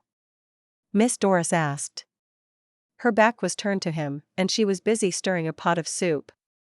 It smelled mouth-wateringly good. Leek and potato maybe? It is, but that's not why I'm here. Installing the exit signs and making sure there was running water and power for the caterers were the last few things on his to-do list. What is it then? You look dreadful. She glanced over her shoulder before returning to the soup pot. Ethan straightened his shirt. It's been a long couple of days. Nothing I'm not used to. I'll catch up on sleep after the wedding. Miss Doris turned and put down the spoon. I wanted to tell you that I'll be leaving the day after tomorrow. I'll pay through the end of the month, of course. Oh, how wonderful. I'm guessing that means you found a more permanent place down here. Where are you moving to? One of the new condos by the marina? Miss Doris smiled up at him, looking genuinely happy about the idea. No, Ethan rubbed his hand over the stubble around his chin. I've decided to go back to Phoenix. Miss Doris's eyes grew wide, and she sat down in the closest chair. What happened? I thought you liked it here. I did. I do. Ethan took the seat across from his landlady. He had enjoyed his time here and had briefly toyed with the idea of building a life and career on the charming island. What changed? This is about Helen, isn't it? You two had a falling out. Her steel gray eyes were piercing his. You could say that. She stabbed me in the back earlier. As far as I'm concerned, we're through. The memory of that moment was searingly painful. He'd worked for months to get to this point, and in one conversation, she'd destroyed any hopes he'd had of getting back at Robert and the whole company. Helen knew what this meant to him. She had to. But that didn't seem to matter to her. He had to hold on to that thought. Otherwise, he'd never bring himself to leave. The image of the family on the beach flashed back into his mind. He shook his head to dispel it. I'm going to need some context here. That doesn't sound like Helen at all. Are you sure this isn't all a misunderstanding? Miss Doris rose and pulled 2 bowls from the cabinet. She started ladling some of the soup into each and put one in front of him. Ethan played with the spoon she'd handed him. I left Phoenix after losing a promotion to some family nepotism. I came here to make things right. How so? Miss Doris took a cautious sip of the soup, then added a sprinkle of salt and pepper. The company I work for does a lot of business with the Suttons. I knew Evelyn Sutton would be here on the island. I'd hoped, if I made a good impression, she'd consider hiring my new company to handle their Phoenix events. All this talk about staying on Palmer Island was smoke and mirrors? To his surprise, there was no judgment in Miss Doris's eyes. Not exactly. I enjoyed my time here, but it's time for me to get back to my life in Arizona. With or without the Sutton account, it's my best shot at a successful event planning business. He knew it was true, but couldn't help the feeling that he was making a mistake. I see. You have to do what you think is best for you, Miss Doris said. I'll miss having you around, and I'm sure I'm not the only one. He wished she was right, but if this morning's events had taught him anything, it was that there was only one person he could count on in his life, himself. Chapter 28. We can't thank you enough. Olivia beamed at them. Her husband nodded, his arm tightly wrapped around his new wife. It was a beautiful ceremony, Evelyn Sutton agreed. I can't believe you pulled this off. Thank you for a magical day. And please go get some food, have a few drinks, and enjoy yourselves. Olivia walked off to the dance floor, new husband in tow. Helen smiled, looking at the happy couple. I'm glad it all worked out. At least for these two. It was a little bittersweet seeing the newlyweds enjoying the festivities. The love was practically spilling out of these two. Helen had thought she and Ethan had a shot at that kind of happiness, but he'd chosen petty revenge over her. She shook her head and excused herself. Is everything okay? Miss Doris asked. The older woman was wearing a beautiful light gray dress and matching low heels. I'm fine. I needed a little space. I love your outfit. Helen motioned for one of the waiters and took a seat across from her friend. Thank you. I do clean up nice, don't I? Miss Doris smiled and accepted a glass of white wine from the young man who rushed over, practically falling over his feet to please Helen. You're always well put together, but yes, you look lovely today. Helen raised her glass and clinked it with Miss Doris's. As do you. I noticed Ethan can't keep his eyes off you. Helen bit back a groan.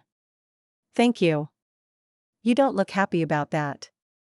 Miss Doris took a sip of the wine and gazed across the table spread out in front of them, giving Helen the space to decide how much she wanted to share. I'm angry, Helen said, being careful not to let her feelings show on her face. Martha Sutton, the mother of the bride, waved at her from across the room. Helen forced a smile. With Ethan for leaving? The older woman asked. Her eyes shot over to Miss Doris. You know? Ethan told me he was moving back to Phoenix. I guessed you wouldn't be too happy about that.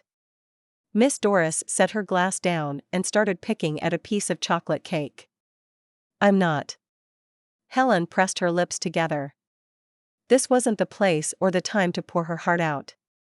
I wish you'd called me to make some of these cakes, Miss Doris said, putting her fork down. That bad? It's not bad. Not as good as my cakes, though.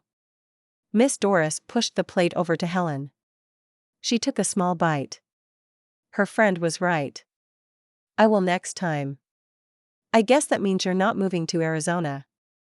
No way. Not after everything Ethan did, she stopped herself. Go on. No one is close enough to hear, Miss Doris encouraged. He lied. He had no intention of staying here. It was all a farce, a way to get a foot in the door with Evelyn Sutton. And he had no problem stabbing me in the back in the meantime. Whatever it took to get his revenge. It felt good to get it all off her chest. For the first time today, Helen felt like she could breathe. Revenge? Miss Doris asked. He lost a promotion to some guy. After that, Ethan Shaw started his own business and figured out that the Suttons owned property here on the island. He came down and inserted himself into the wedding planning to talk Evelyn Sutton into handing over the Phoenix accounts. You know, all the charity work and outreach the company does out there. Miss Doris nodded. From the looks of it, it worked. Ethan and Evelyn are the best of friends after he got this tent. Helen looked around, taking in the scenery of everything she'd worked so hard to put together for months. But he likes you. More than that, unless I'm very much mistaken. You've become more important to him than I think you realize, Miss Doris said softly, her hand reaching across the table and squeezing Helen's. If he does, it isn't enough. He loves the idea of showing Robert he's the better man more. And that's why things could never work between us. Helen sighed.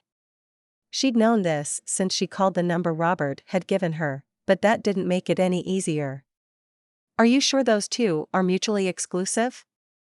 The man's pride was hurt.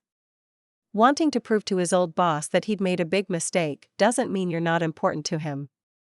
He has a nice way of showing it. Helen crossed her arms. Ethan didn't know you when he came here. Has he done anything to hurt you or your business? He is taking my biggest client away from me. Is he really? If he goes back to Arizona, I don't think he'll travel back and forth to work at Evelyn's parties down here. They will still be yours. Miss Doris had a point. We made plans to branch out into Charleston together. It had been so much more than that. Helen had started to see them starting a life together. Here on Palmer Island. Had that been all a game to him? A way to use her to get to Evelyn Sutton? Are you sure he's given up on all that? Men are funny about their pride. What if Ethan only needs a little time to prove he can do the job before coming back to you? Would you be willing to wait for him? That was a good question. Helen wasn't sure she had an answer to it. Helen, can I talk to you for a moment? Outside? Ethan had perfect timing. Helen was surrounded by guests and in no position to refuse his request. Of course. Helen grabbed the cardigan she'd brought and pulled it on. She followed him outside the tent. A row of horse-drawn carriages was lined up in the pasture, waiting to return the wedding guests to their cars. Come on. Ethan took his hand, and Helen had no choice but to follow him. He walked to a carriage and helped her up onto the driver's bench before taking the reins from the coachman and telling him to take a break. Are you sure you know how to do this? Helen asked. He'd sounded convincing, but she knew firsthand what a smooth talker Ethan was when there was something he wanted. Even Evelyn Sutton had succumbed to his charms. I do. My grandfather had a horse ranch in Arizona. I learned to ride before I could walk and drove one of these long before I got my driver's license. Ethan clicked his tongue, and they were off. Ethan drove them down to the barn. Helen expected him to come to a stop. Instead, he headed down the long driveway toward the main road. Neither one of them spoke as they drove through the peaceful scene that was Palmer Island at night. Tourist season hadn't started yet, and there was little traffic. Quite a few of the houses were lit up, and Helen saw little glimpses of family life through half-closed curtains. She thought back on her conversation with Miss Doris and decided to give Ethan the benefit of the doubt. If nothing else, she wouldn't be left wondering what might have happened between them. "You saw me talking to Evelyn Sutton," Ethan said. Helen looked over at him. "I did. Did you get what you wanted?" "She offered me the Phoenix accounts, if that's what you're asking." Helen swallowed. "I'm happy for you. I didn't accept, yet. I told her I needed some time to talk it over with you. Being Evelyn Sutton, she gave me until midnight." He shook his head and turned down one of the quiet side streets that led to a small roadside park. "What is there to talk about?"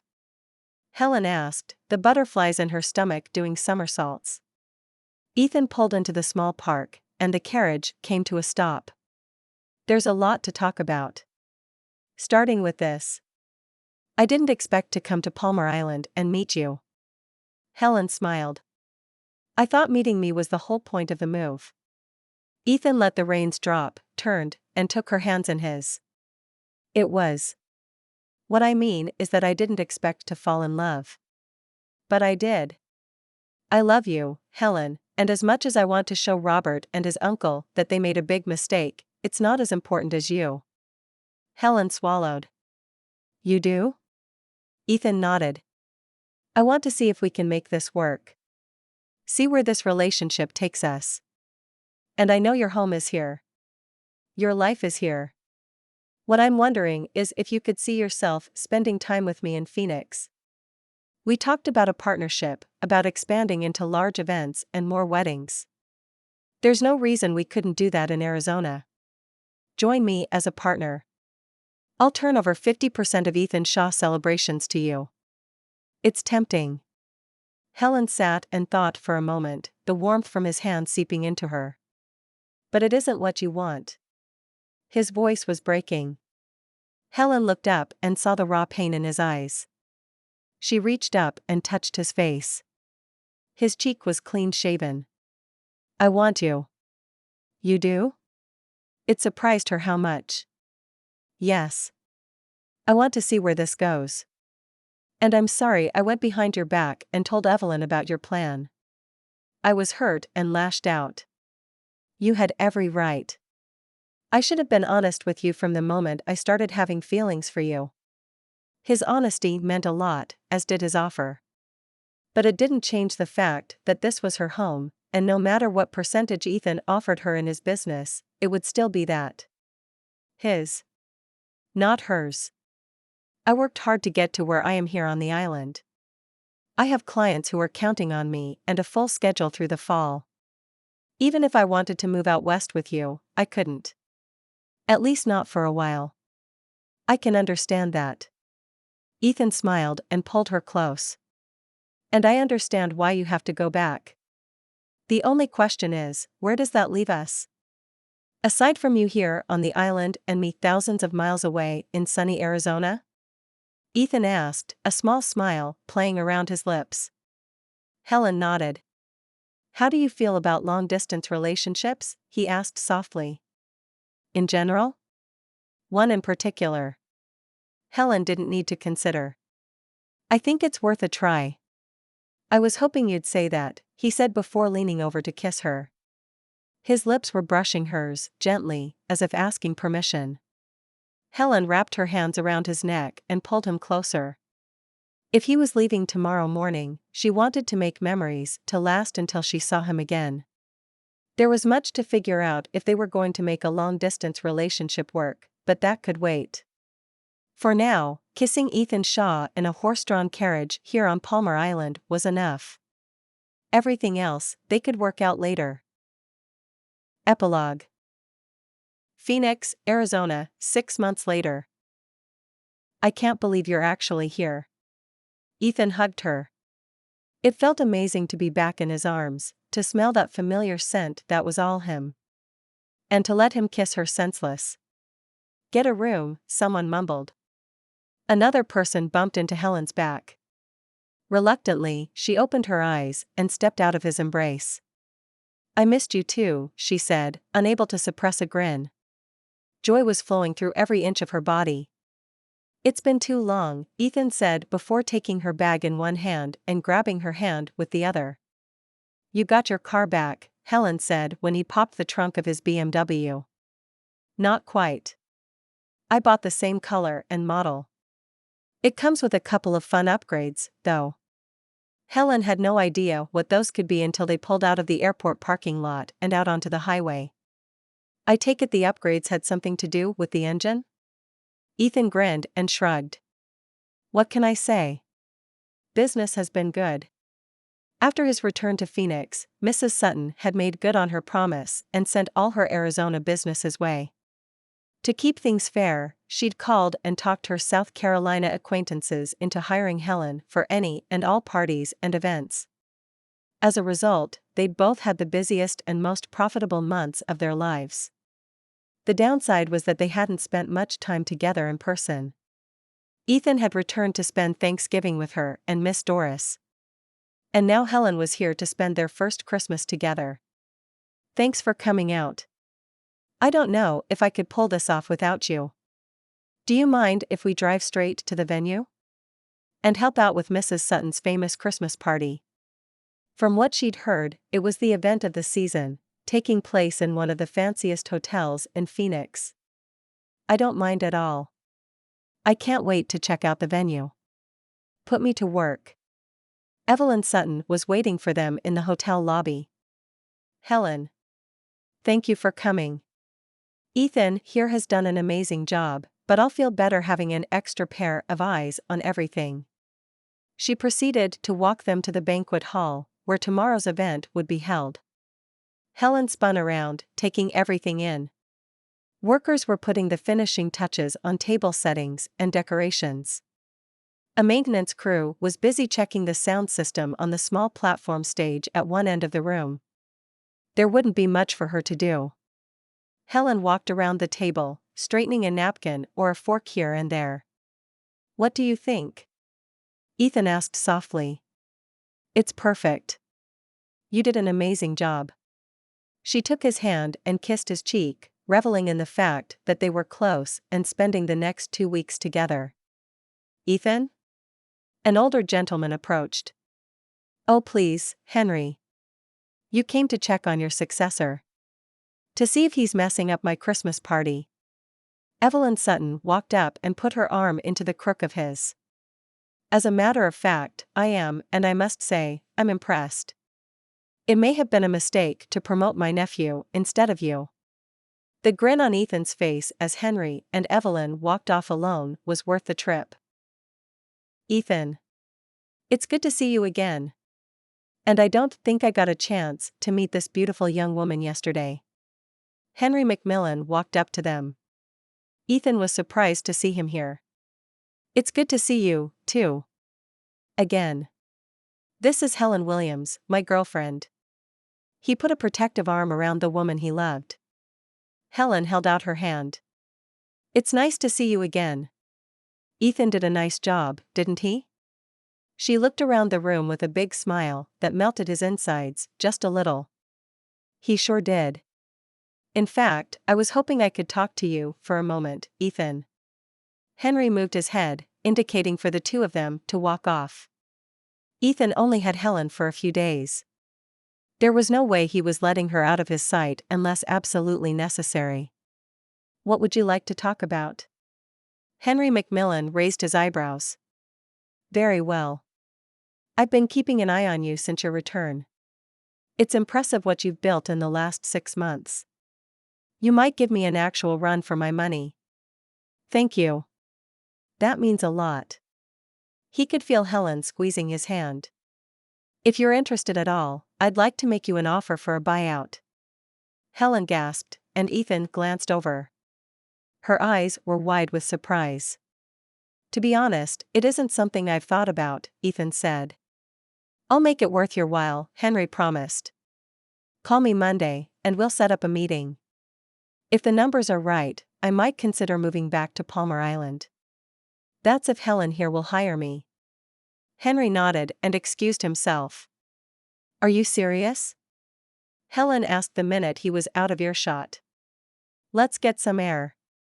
Ethan led her out of the ballroom into a private courtyard. The night was young, and no guests had ventured out here yet. I am serious. I've missed the island, the people, but most importantly, I've missed you. I didn't realize how much until now. And work was a lot more fun. What do you say? I don't know what to say. Of course I want you back. It was all he needed to hear. They could make plans tomorrow. Tonight, he wanted to hold her in his arms and dance the night away. Just as soon as he got through kissing her breathless. The end. This has been Challenging Helen, written by Susanne Ash. Copyright 2022 by Susanne Ash. Production copyright 2023 by Susanne Ash. Thanks for listening. Please like and subscribe if you want me to put more of my books on YouTube. Visit my website at www.susanneash.com for more of my books or find me on Amazon.